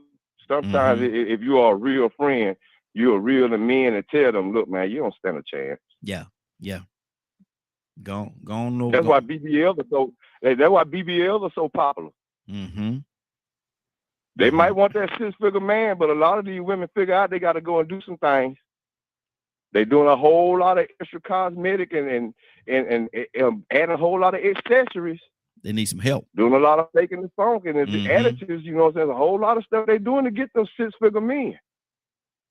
So it ain't as easy as what they think it is, you know what I'm saying? Some of them might understand, you know, hey, I need to do something. The ones that don't understand they need to go and do something extra, they better pay attention. Zamar, what do you say to that, Zamar? Do you think, would you tell your friend that maybe her expectations are just a little bit too high, that realistically she's not going to be able to get a 6-figure man with all those other credentials that she's talking about? Raheem, I'm with you. I have not been paying attention. Mm-hmm. Mm-hmm. I'm sorry. I've been distracted, and there's a reason why. And you can call me later, and I'll tell you about it. Mm-hmm. But yes, it's been a good distraction. So I'm not really listening. I'm so sorry. So are her expectations too high to get a guy who's making 6 figures? Is that your basis of this? Honestly. Well, let's talk about her qualifications. She has 5 different kids by 5 different dads. 3 of them are locked up and incarcerated right now. Oh yeah. One, Yeah. 200 and something pounds, and can't keep a job. Yeah, girl, you need to lower them expectations some. Mm. Any man that's making be look at you. I mean, you know what I'm saying? Like, I hate that. I know that sounds awful, and I'm sorry. I'm so sorry to say that. I actually feel a little guilty saying that. But seriously, 5 kids from 5 and they're incarcerated. Mm-hmm. 3 of them, 3 dads are incarcerated. 3 of them are. Yeah, no.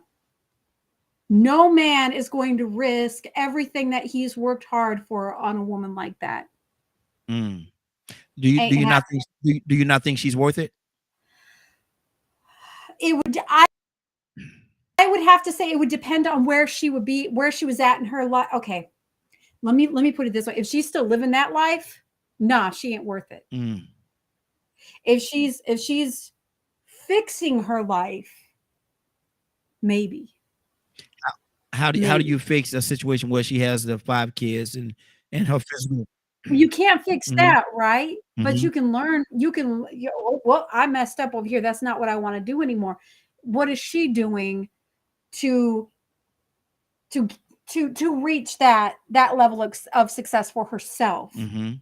I guess is how you could look at that, right? Like if she's just collecting paychecks, living off the government, whatever, right? And I understand, especially being a single mom, that is really, really, really hard to try to hold down a job and take care of kids. That's really tough. But if she's doing whatever she can to make those ends meet and she's not relying on somebody because she realizes she messed up and now she has this responsibility and she doesn't want to do that anymore, maybe. For me, it would just depend, right, on the circumstance and the situation and the integrity or the integrity that she's grown into. Because I'm going to tell you right now, look, and I've told you all this before, the woman that I was before I met Ryan was not a woman that any even bothered looking at. I had no integrity. I didn't have that, right? I very well could have been that mama that had 5 kids, 5 by 5 different men, right? Just like my mother. Somehow she kept hooking them, but every single one of them was a piece of garbage. Wow. But she never got anyone that was worth it. Why? Because she had all of these kids by all of these men. And once it takes a special kind of guy get that and go, she's worth my time. You know what I'm saying? Wow. A good guy, not just anybody from the street. So yeah, she's worth my time. That takes a Cap, what do you say character for that. Good deal. Cap, what do you say? And I'm gonna go to the ladies because I want to hear the ladies' response to what Zamara just said. But I want to come to you first before I do that, Cap. What do you think about this whole situation, man? Is she being unrealistic? Should she lower her standards? Is she trying to reach too high on that tree? Well, let me say this.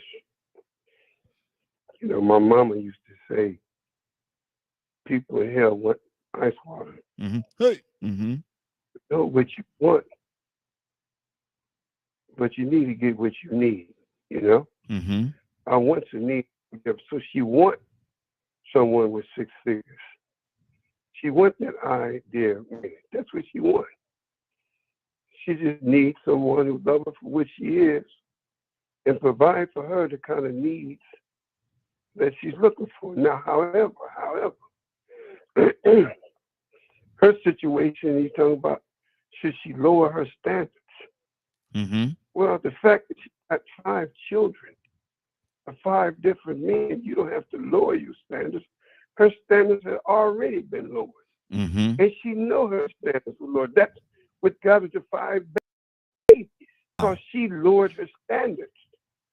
Now she's trying to come out of that attitude of keep picking men that don't have nothing, don't want nothing, and then she wind up with their child. So what? So now she's, I'm gonna hire my standards. I'm gonna raise my. What's wrong with that? I'm gonna raise my standard because my standard has been low. What's wrong with her raising her standard? It's worse. She may shoot for the moon and get a star. Mm-hmm. Sure, she would like a man, but if she keeps searching, if she believes in herself, she got high esteem to say, I'm going after him. And look at you gonna get mad at her the way she looks. She maybe look like 10 miles of bad road, but the bottom line is she believes in herself. Yeah. Why would I, discourage her? Yeah, girl, go on. Let her deal with the reality of self. But I'm not going to tear down her self-esteem and say she can't, because you'd be shocked if she could. Mm-hmm. I like what somebody said, that Sister Cassandra, you really don't know women. Mm-hmm. Yeah. But there's a reality, though. Yes. And that reality is, like I said, she needs to take time to reassess herself. But I think that she had already knew her standards was low. I think she already knew she dropped her standards. And I think she said to herself, you know what? I think too less of myself. You know what? I tell you what. I'm not going for the fruit that's on the ground. I'm going to try to reach for that fruit way up on the top. Mm-hmm. Man, that's a good goal. Mm-hmm. Now, maybe she'll come to the reality that in order for her to establish that goal, she has to do some soul searching. Maybe she would come to reality. And maybe she get a lot of doors slammed in her face. But I would never, ever tell her standards are too high. Mm. No, you should have said that when she had her 3 babies, 4 babies, Mm-hmm. to lift your standards. We'll Yeah. probably be good at that, girl. You need to lift your standards. You need to lift your standards. Girl, look, I met that dude, that 3rd baby father. Mm-hmm. Girl, man, girl, you got too low a standard. Then when she lift it, what you gonna go back and tell her? Well, see, that's too high. Mm-hmm. I think, the variables in this is that every woman have a dream of her ideal man. What's wrong with that? Mm-hmm. That's good. Don't shoot the star out the sky. I got a granddaughter like that. And I'm telling you, man, she's my 4 baby. She got a beautiful spirit. She has a beautiful mind and beautiful attitude. But man, she look like a Goodyear blimp. I can't tell her every time. Wow. Can't come. I don't know which is your front to back or the back to front. But the bottom line is, she thinks highly of herself. And if you look at this movie with that girl Lizzo, whatever it is, shoot, they have made big women feel you the it today. Mm-hmm. And I mean, they ain't got no problem. So I don't never. And then I'm sure if the whole big girl could get those kind of 6 figures for herself, she may be a 6-figure man. If he can't come up with 6, I don't think she's going to turn down 5. Mm-hmm. I don't think she's going to turn down 5. Yeah, exactly. But no, don't take her self-esteem from her, and never tell a woman her standard is too high. Mm-hmm. No, her standard's not too high. Wow. I think that's a good way for her to build up her self-esteem. That's what's on my heart right here. Good deal. Good, Cassandra. What do you say? Because it's amazing how there was a differences of opinion with the ladies. I thought y'all would be on the same page in regards to this. So what's on your heart right now, Cassandra? That's her opinion, though. Yeah, If that's what absolutely. she believes, her Absolutely. opinion, yeah. So I'm whatever she believes. I Mhm. just know for a fact that there are women that have high standards, even though they've made a lot of mistakes. So, it's her opinion. Mhm. Mhm. If the roles were reversed, Cassandra, would you tell your girlfriend to get with this guy that has 5 different babies by 5 different women, and a couple of them are in the same situation, same scenario, and she's doing very well. She's making 6 figures, living her life, don't have any kids, and she get with this guy. She meet this quote unquote what people will say a thug, this thug guy that's just making babies all over the place, and she come and introduce you to them, to him. What would you say to her? Would you tell her to go pursue that, or would you be a little reluctant in giving your blessing No, in that it's what situation? it's what people want. She may see something in him that I don't see. She Mm-hmm. knows him better than I do. Mm-hmm. I I just believe that people can change, that they can do things differently. And once again, I know women that have gotten with men that were not in anything close to what they make and have plenty baby mamas, but they treat her different. They treat her with respect. They're not trying to get more babies or whatever. So I don't know. You can't ask me questions like that because I'm always going to go with the gooder side of people and believe that people can change. People do change, and there's nothing impossible with God.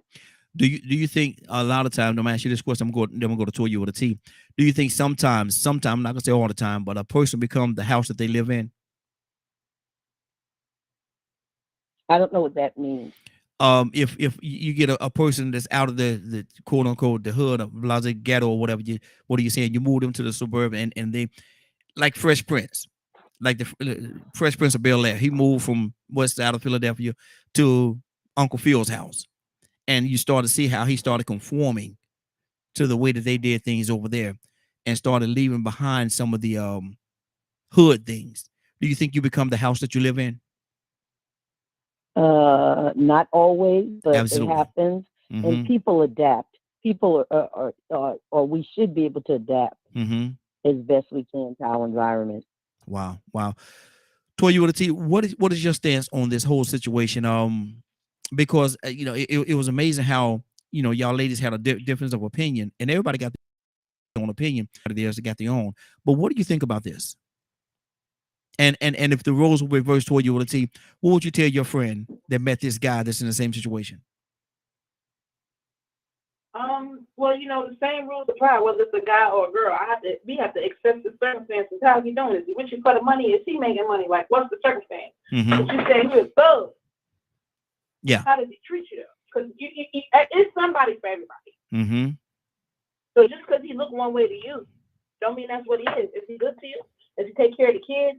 If I'm dealing with someone who I know is sane, because 9 times out of 10, 5 baby mamas, you're not saying, excuse me, Hey. you're not saying. Mm-hmm. But in the event that you are saying, you worked, you got your degree, you did this, that, and the third, and then you meet this guy with 6 kids. What? You sure? And he good to you. Yeah? You got enough money? Yeah, you're not going to be one for nothing? Well, girl, that's going to be kind of rough with them old 6 kids and you ain't got none. You sure you know what you're getting into? You know what I mean? That's where I'm going to go because I believe in encouraging anybody to do it. I think anything is possible. You can make it work. It's a mindset. We out here so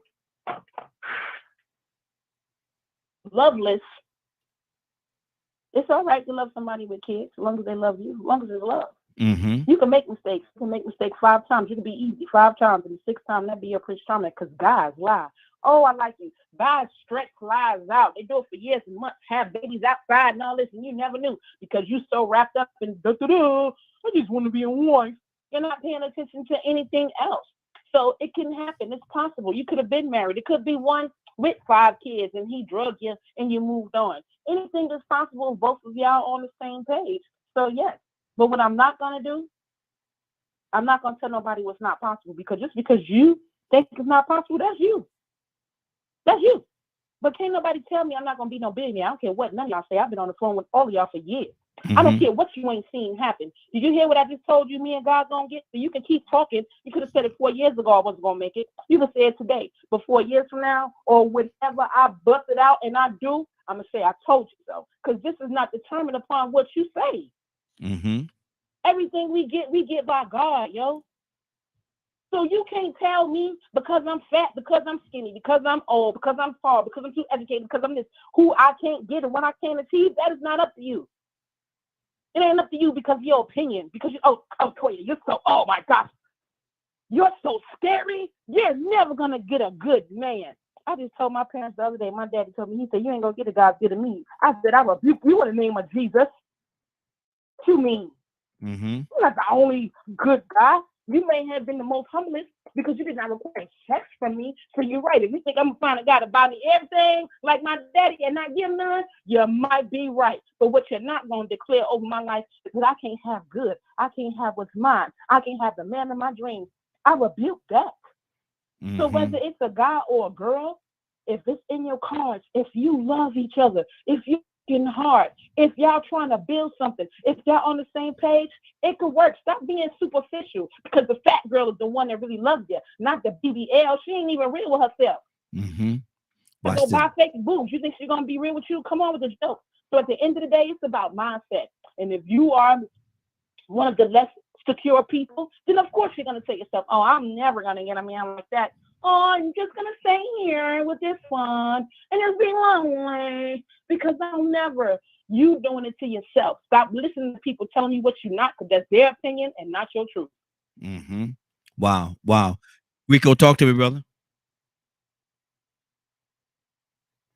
You know, I think there's levels and circumstances to everything. You know, I was wondering when you had asked that question, if we could put the shoe on the other foot. And you had that old bum, that buster. They wanted that six-figure woman, but then that six-figure woman. But see, we do have to realize, man, that sometimes people get lonely and they get desperate, man. And so then you end up having sugar mamas and cake daddies. I know some six-figure women that they would have a problem getting a man even with that six figures. So they settle. They get somebody that's fine because they never could get the fine guys when they were young. So they get the fine guy, but the fine guy, they bums and they broke, smoking dope. But they came and take care of them because they just need that companionship. And then at the same time, they need to feel like they have finally accomplished getting their dream guy. That's what six figures will do for you. You know what I'm saying? But see, now that man that's staying, he gonna see that six-figure woman. He ain't letting you know that she don't look like Beyonce. He ain't telling you, man, you know what? Yeah, I got her. She look like Rasputin, and I don't sleep with her. I cheat on her with other crackheads. I'm just using them and playing the game. Riding until the wheels fall off. The gravy train. Yeah. So, you know, in some cases, a man and a woman can accomplish that. You have to understand what are they truly trying to accomplish when they say that. If they're trying to get a real legit relationship and it's a pure, sincere love, then yeah, you're gonna have to go ahead and let them know that to be made. This is the reality. That man got options. Yeah, he might be 250 pounds of fat and nasty, but he got options. I knew a dude that weighed close to 700 pounds, man, and I know he was at least 6. He'd eat food off his belly as a joke, and he kept the baddest women. Oh, he was more than 6 figures, and he was a dope boy. Kingpin snitch. That's how he got his money. And them 6-figure women, them women that take, even some of the classy women, the ones that you consider having a little bit more standards, they lowered them a little bit. I can remember at one point in time when it wasn't even cool to get with pimps and dope boys. But whoa and behold, look what happened. Yep. See what that money will do? That money, yep. So, you know, when you look at a woman or a man that will say they need to get that 6-figure person, they better understand that the person that's getting them is making an effort. But if you can stay where you are and get that 6-figure person, yeah, you might be getting it, but it still might be somebody that you don't want to be seen in public with. Oh, they is it. They is just men and women. So I just break it down like I said, keep it realistic. You probably will get a 6-figure woman, and some of them will be cool with showing her off, knowing that they ain't touching them. They telling everybody, I don't do nothing with her. I just use her for her money, and she cool with it because she ain't lonely no more. She got half a man. She might be buying her own Valentine's Day presents, and then lying and pretending that he's sending it to work. Girl, yeah, my man sent me some flowers too. Girl, yeah, I cooked my man this and that last night. The whole time, yeah, you cooked it, but he didn't eat it because he was out all night smoking that hard. Wow. So, I mean, yeah, it is possible. So, I mean, we have to really look at the reality of somebody honestly making an effort to change themselves and then and raise their standards, level up to the point where they do fit their expectations of what they think they deserve. Because sometimes we don't deserve the things that we want. But now if you have a woman or a man that's overlooking and dismissing people that's very qualified, but they're dismissing them because they ain't making 6 figures. They just about $10,000 away from it. Oh, nah, you know what? He making 90,000, but that just ain't enough. I said 6 figures. Yeah, he a good man, but I'm gonna have to bust her bubble. Yeah. I'm gonna have to bust his bubble. Wow. Toussaint, exactly. Toussaint, talk to me, brother. You so, back? Yeah, I'm back with you. So you might, my sister, have to make some changes, make better decisions, and it might require backing away from the table a little bit, adjusting to meet your expectation. You have to meet your expectation. Because it's possible. There are some men with 6 figures and 7 that they look like the Pillsbury Doughboy. Yeah. Every day, all day long. All they have done all their lives is concentrate on making money, and they've been successful, but they lonely. Is anybody lonely? Yeah. I mean, so it's possible, but you can't be walking around talking about Byron. What the world? You got to keep your mouth shut. And so let me start where I was got out of character. Put the chicken down. Stop it. Stop eating so much. And be a better you. Yeah. Because anything's possible, but you have to change your actions. It's kind of like, okay, I want to sit at the executive table, but I got a bad attitude. Oh no, you're not. That's not gonna happen. You're gonna be excused from the table every time. Yeah. You want to be in corporate, but you like the style and the trend, and the trend says that you can come to work like you want to. No, sir, you're not gonna sit in the corporate room. You're not gonna do it. I mean, I see your skirt. It's pretty tight there. Yeah, I understand. But when you come to the point where you represent the company, they're not gonna have it. Now, that may have worked in the past, and you're looking at these children that you got. Now you have to figure out, since you got 4 or 5 or 6 children, what you're gonna do for them. See, why I clown and I joke, Raheem. I love that because that's who I am. But I try to be an encourager of anybody in any situation, and let them know that you can come out of that. But how you come out of that, you have to change you. Don't have to be a prisoner. No, you don't have to be a prisoner of any circumstances. You can come out of it, but you can't come out of it staying in it. Mhm. When we talk about in our faith, crucify the flesh, then those things that you enjoy, you're gonna have to let them go. I'm Yes, sorry. sir. I Yes, know sir. you're having a fun life, but Mhm. you're talking about you want to be an example, or you want to be part of something that represents something. You're gonna have to change your ways.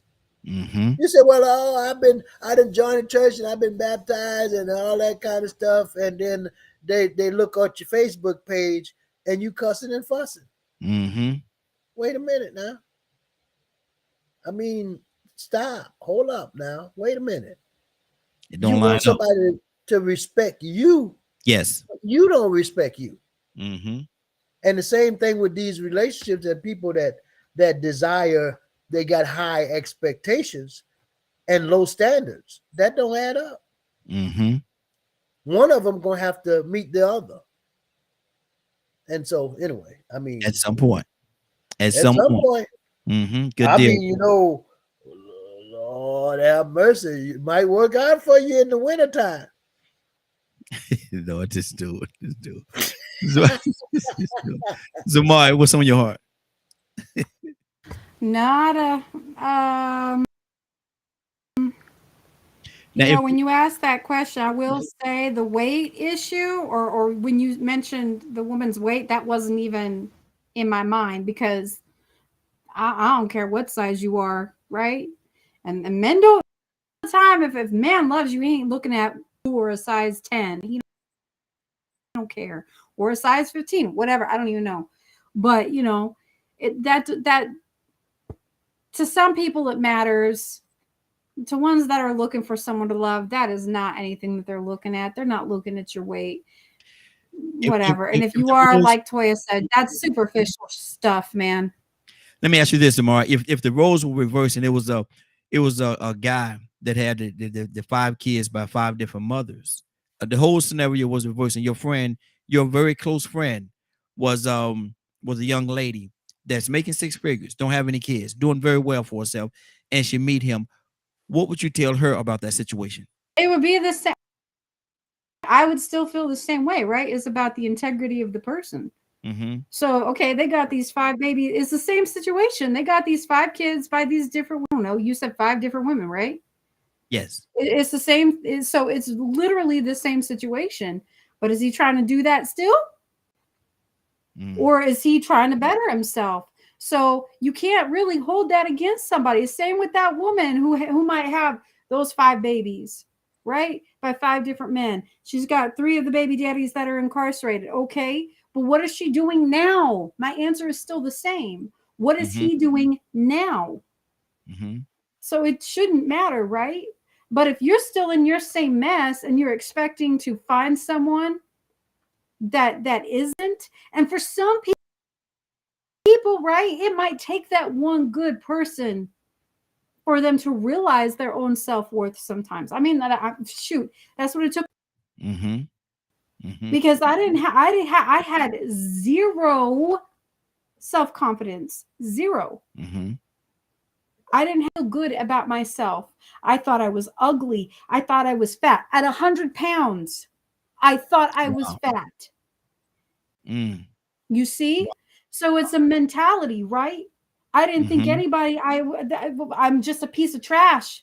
Who's going to love me? So might as well just whatever. But it took someone better than me to bring me up out of that and go, no, baby, you're beautiful. You're intelligent. You're smart. You're this, you're this, you're this. You can do anything you want to do. It took somebody. Mm-hmm.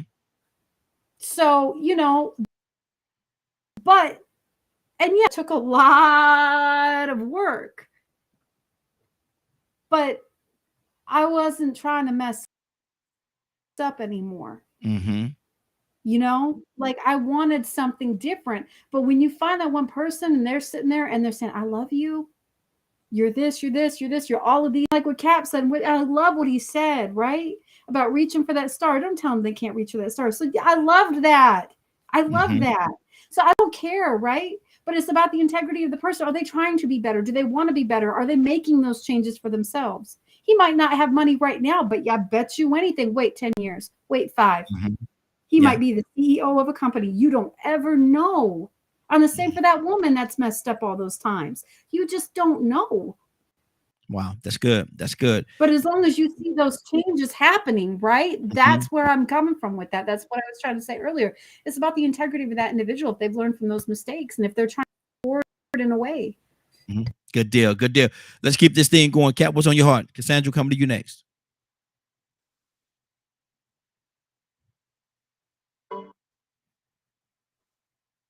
Did we just lose Cap? I think we just lost Cap. Let me go to Cassandra. Cassandra, what's on your heart?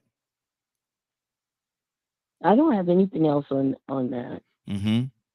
So you think they will be okay? You think the relationship will be okay? If it was reversed, Yes. oh yeah. People, like I said, people could change. It's all according to the intent of that person. That's what God looks at, and that's what I consider. Mm-hmm. Okay.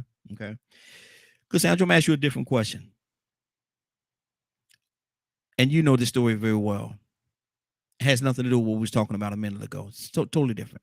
Why do you think Solomon asked for wisdom? Because he wanted the best choices for God's people. Mm-hmm. And that's what wisdom does. It's not about, him having, because he could have had just about anything he wanted, but he wanted wisdom because he wasn't thinking about himself.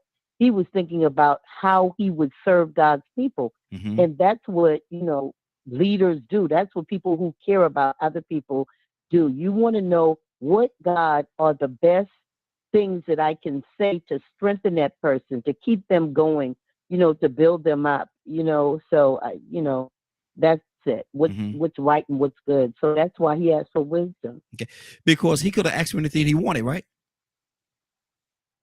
Absolutely. Anything. Mm-hmm. Wow. Wow. Tucson, why do you think it is that Solomon asked for wisdom?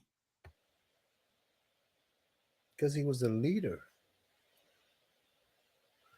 He had compassion. Mm-hmm. He was a godly man. Had some issues, but his life wasn't all about him. Mm-hmm. He was missing some things. Mm-hmm. As a leader, that he realized that there's some things that money can't buy. Mm-hmm.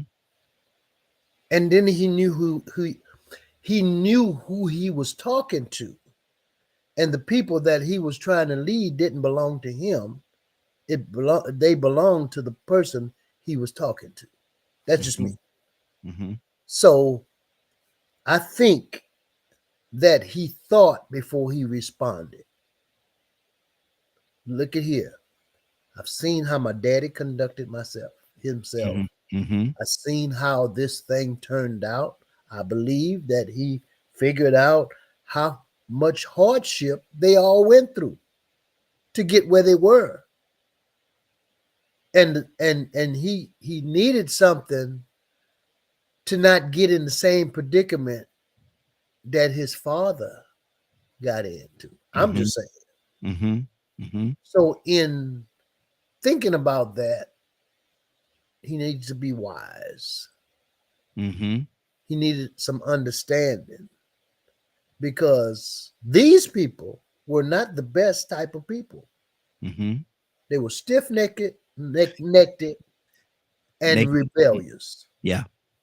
That's who Israel was. So if you're going to lead people that don't want to follow God, you better be smart about yourself. Mm-hmm. Because you look at this. Can you imagine, Raheem? And you should have never asked me this question right here, because man, look, Solomon was better than most of us. Yeah. Yeah. Because if any of us had the opportunity to be asked by God, what do you want? And I'm gonna give it to you. Mm-hmm. The first thing would come out of our mouths is our financial situation. Yes, sir. Yep. Yep. Now that's stupid. Mm-hmm. Because the love of money is the root of evil, all evil. So he didn't need that. He figured out that he didn't need that. Mm-hmm. But if you're gonna lead folks that they're powerful and mighty, but they're ignorant, you better have some smarts about yourself. So I believe that he figured the best thing that I could do is get some smarts about myself, so that I can have enough wisdom, because wisdom comes from God. Yes. So I can have some enough godly wisdom to direct people and lead people that don't want to be led. Wow, that's good. That's good. Rico, what do you think about that, man? Why do you think Solomon asked God for wisdom? Because he could have asked for anything. God said, whatever you want, I give it to you. But he asked for wisdom. Why do you think that is? Well, you know, if you want me to go in the church direction, you know, I'm way out the loop on this. But if you want me to use some logic, I'm gonna say because it would make common sense that you would want wisdom and knowledge. You know, understanding is, you know, one of the, to me, I think I said the other day, I think to me that's one of the biggest purposes of humankind. If you don't have an urge or a motivation to understand and reason, to want to know why and how, then really truly, what is your purpose here? Just to consume? I don't care how I got here, just feed it to me. Yeah. Yeah. I don't care what it's made of. I don't care where it came from. I don't care who had to suffer for me to have it. Just give it to me. Give me. I don't care where it came from, how it came about, and how it's going to end up. I just need to know that as long as I'm here, I got access to it, to enjoy it. You know, it sort of made me think about the wisdom that we don't use in protecting this planet. Yep. Not being too wise. You know, I was just looking though and saw that the governor in Montana signed a bill banning TikTok. Wow. Now, fiends and addicts of social media will start screaming about freedom and rights, and I got the right and God-given right and human right and this and that. But then, you know, the purpose of leaders is to make sure you are exposed that will have a subliminal or unintentional, I'm going to say intentional impact on you that is very negative, very destructive. But at the same time, as this fiend and addict, you're not wise enough to realize it because you just hooked on being a consumer. You just hooked on entertainment. We love being entertained. We love being distracted. But somebody might say, well, hey, man, we got to cut back on some of this access because we're not focused on our priorities. And we asking questions about why our children are acting so out of order, but they're out of order because we're not teaching them priorities, purpose. The reality of the fact that, you know, we got to understand what we are really here for, why we are here, how we got here, and what our job is to make sure that it continues to keep happening. Exactly. That this progress continues to happen, that we continue to contribute to the process that allowed us to even be here and enjoy this experience. So wisdom. What is the purpose of mankind and humankind? Is it to make as much money as he can? I got a friend that's starting his own community in Kazakhstan. He started one in Georgia, and he got one in Kazakhstan. He's from Alabama. I think I told y'all about him before when we started. You know, we always talking about creating our own cities and our own countries. Exactly. He on the cusp of it. He's on the border of China and Kazakhstan. And he made a post yesterday and said, man, how, I can't remember the exact word he used, but we sort of confused and ridiculous that we live to work for money and then to buy things with it. That's what man's purpose is now, to work and to work for money and to buy things, obtain things. That's our whole driving motivation now. Ain't that something? You think God created us for that? You know, I don't think that's part of Noah. I think God intended for us to each be a part of what Noah species on other planets, and if it's aliens, they're a bunch of Noahs. Yeah. Wow. And we the ones got it confused. We don't want to be the Noah no more. We just want to eat what Noah got on the boat. Exactly. Wow. But some of us think that's what God created them for. To eat animals. 508-924-3521, 9243521. I forgot the number there for a second. Toya with a T, talk to me. Why do you think Solomon could have asked for anything that he wanted? Anything that he wanted. Zach had a whole bunch of Google phones covered. He asked for wisdom. Mm-hmm. Wisdom will get you what you want. Mm-hmm. Wisdom will get you what you want. What you gotta ask for something else for? Oh yeah, give me money. No, just make me wise enough to be able to do it. Get it, make it, spend it, invest it right. Wisdom is the key to everything. You got to be wise with everything you get. Yo, you said Solomon, not the one with 700 wives. I wonder if somebody asked the queens if they want, how you feel about marrying a king with 700 wives? Oh, 698.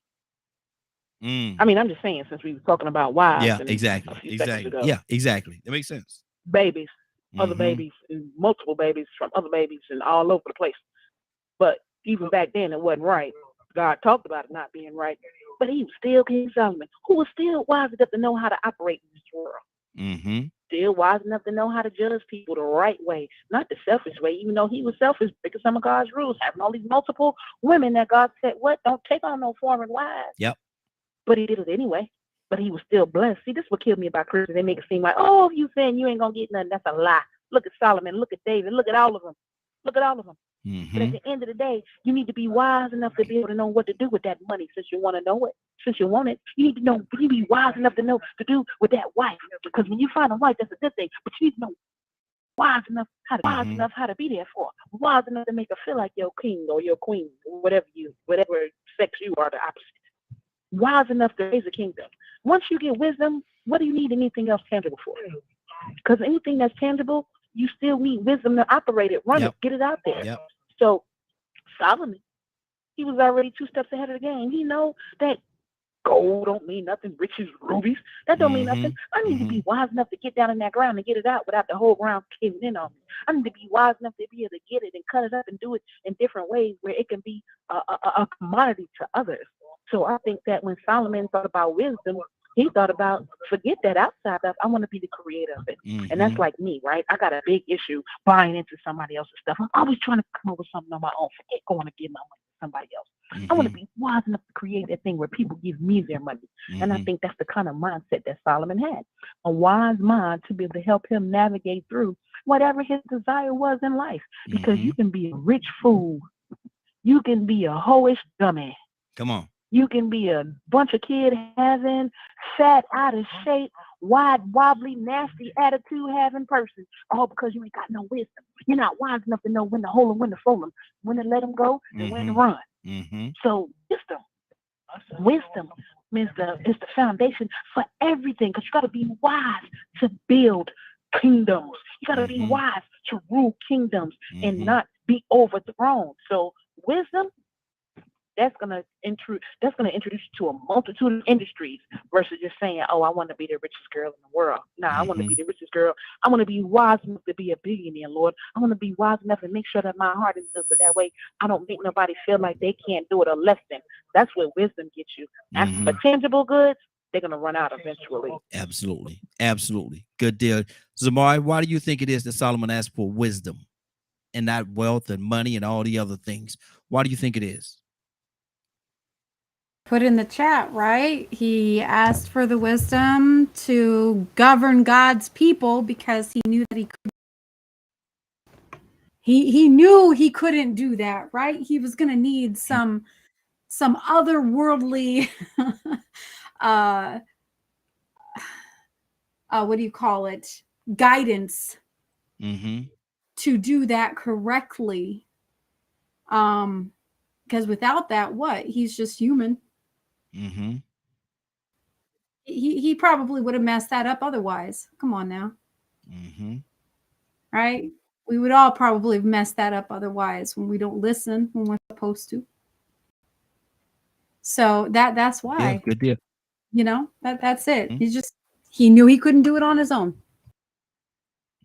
That's good. That's good. Tucson, talk to me, brother. I was looking at the I love this story. I really do. Because the first challenge he had was 2 women with 2 children, with one of them dying. And both of them claimed the live child. This guy was brilliant. I mean, because there's nothing like the love of a mother. Nothing.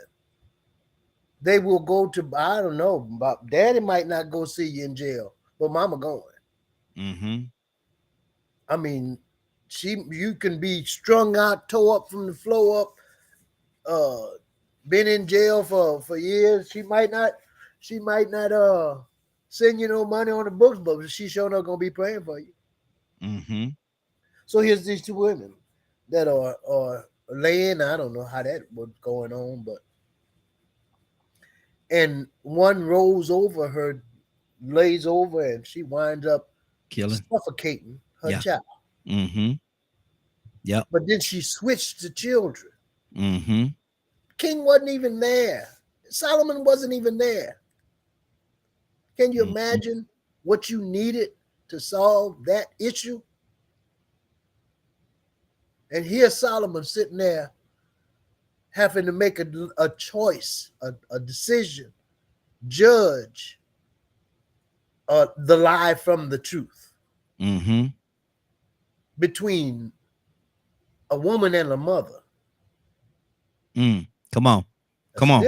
There's a difference. Yeah. You know, because a woman have a child, a mother keep a child. Mm-hmm. So this guy takes the chance of a lifetime. Mm-hmm. Cut him in half. Cut her in half. Mm-hmm. I tell you what we're gonna do. Mm-hmm. We're gonna give both of y'all a piece of the child. Yeah. Let's Yeah. live. Mm-hmm. Now, can you imagine the mother's love kick in? Mm-hmm. Not the witch. I call her a witch. I might as well call her. Can I call her a witch just for a second? Mm-hmm.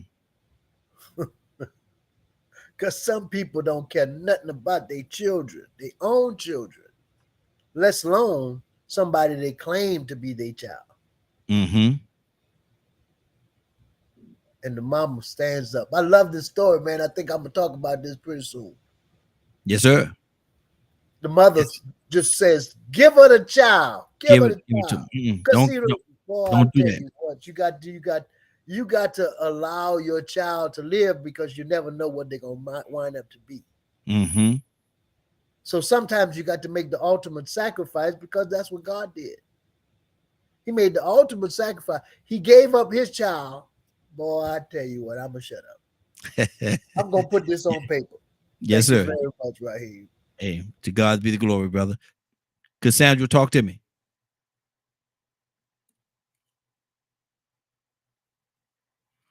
Cassandra, you there?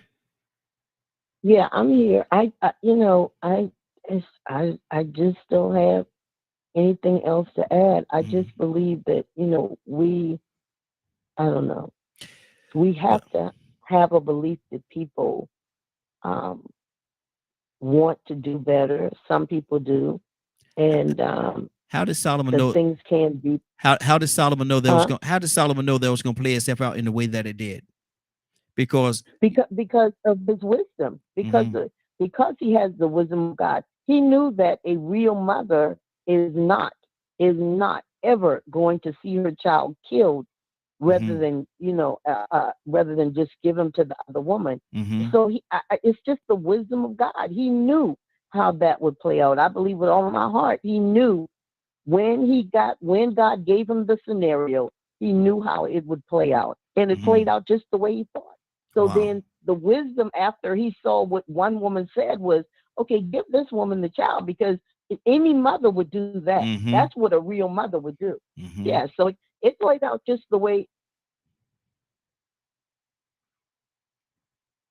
Cassandra? I think we might have lost Cassandra. Yeah. Yeah. Oh, there you go. Okay.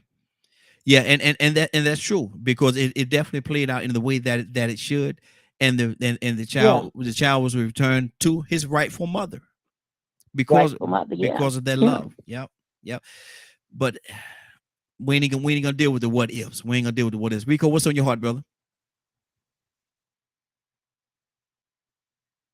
mean, nothing. I mean, like I said, I can't refer to the scenario of the Bible story, but I can speak just from the logic and experience of how much wisdom is needed, how much knowledge is needed. I mean, if it wasn't for wisdom and knowledge, we probably wouldn't be here today. Yep. Now, I can't say the lack of wisdom and knowledge has us actually complaining and addressing a lot of the things that we see that we complain about. Exactly. The lack of. I mean, I guess, like I said, that would be the reason why he asked for the wisdom. I mean, because you can, without this information, without the knowledge of how to or why, man, you just be moving in chaos, confusion, emptiness. Exactly. I mean, I think I said it earlier. Imagine people that don't want to know why, how we are here and the purpose, just living and consuming. We see a lot of that going on today. We mankind, the protector of all life, the king of the jungle, the god of the planet, destroy and making other animals and plant life go extinct. Flora and fauna alike. We're supposed to be protecting it. I imagine if, which I'm pretty sure there are other more powerful beings in the universe that may have even put us here. Yep. They may be actually protect. They might be moving us from planet to planet to preserve us. But they watching how what we're doing here. I'm be honest with you, I won't be surprised if this ain't what happened to Mars. I think Mars had life on at one point in time. They've been proving it. But see, the wisdom and the lack of wisdom will cause you to repeat the same thing. So imagine if there was a species of people here that has some type of understanding or knowledge of what has happened, the reality of life and existence. And they know we came from Mars.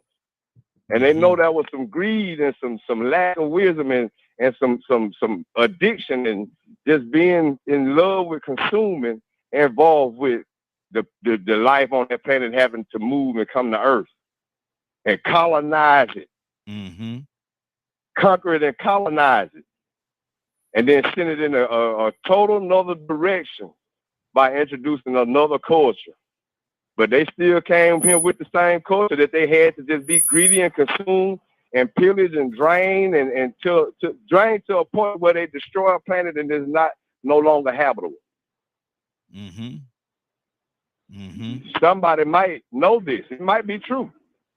If the rest of us knew this, then it would be easier for us to understand that we need to pay attention to what's going on and stop being so distracted and participating in the value system that has us not paying attention to the real priority of life. Exactly. Because one thing about this, where we are right now, this is the reality I recognize if the population continues to grow, just like we had to colonize to other lands, we had to migrate to other lands. What we gonna do when there ain't enough land here? Somebody gonna have to get away from here. Exactly. And there's a lot of wisdom involved. Ain't nobody even had to ever tell me that. It's just the common sense and logic of understanding how this process is going. It lets me know that we have seen how it works in real lifetime. We have seen migration work, and we got to understand that is something that's going to continue to happen, even though we might not be able to imagine it. Good deal. Good deal. Well, and that is wisdom, but it's time for us to get out of here, man. Wisdom tell me that it's time for us to get out of here. Rico, what's going on at 3:00 today, sir? If you missed today's show and would like to hear or see the rebroadcast in its entirety, you can tune in at 3 p.m. Eastern Standard Time on www.dkmmediagroup.com. Good deal. Toussaint, need you? Some told me Willa needed to record that thing yesterday. I ain't know I was gonna speak into it. Exactly. Yeah. She reached out to me, man. She's tired of today. Ain't gonna be able to make it, so we're gonna get Toussaint to pray us out. Toussaint, pray us out, sir. Start to hang up so Cassandra could do it. Oh, she hung up so you could do it. That's okay. God, our Father, we come now and we say thank you for who you are in our lives. And God, we thank you for this brand new day this day you've made, and we're rejoicing and we're glad in it. God, thank you for life, health, strength, um, the, the, the, the ability to just come to you and seek you while we have time. God, if there's anything that we need to repent of, or we need forgiveness, we're asking you that you would just create within us a clean heart, renew within us the right spirit. God, as we come, we ask that you would bless our homes, our lives. Let us be willing vessels that would give you honor, glory, like only that you deserve. So God, as we come, we ask that you would just bless us as we go through this day. Keep us in your care. Bless Raheem and all that are assembled, all that listen, God. We ask that you would help us to just be better. Bless us now in Jesus' name and for his sake. Amen. Amen. Good job, brother. Good job. Now, we're about to get out of here. I want to thank everybody for joining us. And more than that, I want to thank you for allowing DKM Media Group and Associates and the Morning Glow for being a part of your morning. It is now 10:06. You're about to exit the Morning Glow. But before you go, I want you to do me two favors, if you will. One, I want you to continue to pray for us, because we are certainly praying for each and every one of you. Number two, why this is real simple, I want you to go out there, find somebody and give them a hug, because you never know. It could be the only hug that they get, or it could very well be their last. Love you, and ain't nothing you can do about it. Have a great day and a better tomorrow. Then we shine some of this light on you from the Morning Glow.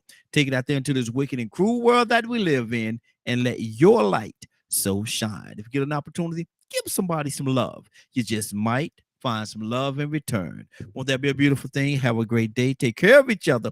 And please, please, please be blessed. Give somebody some love and truth.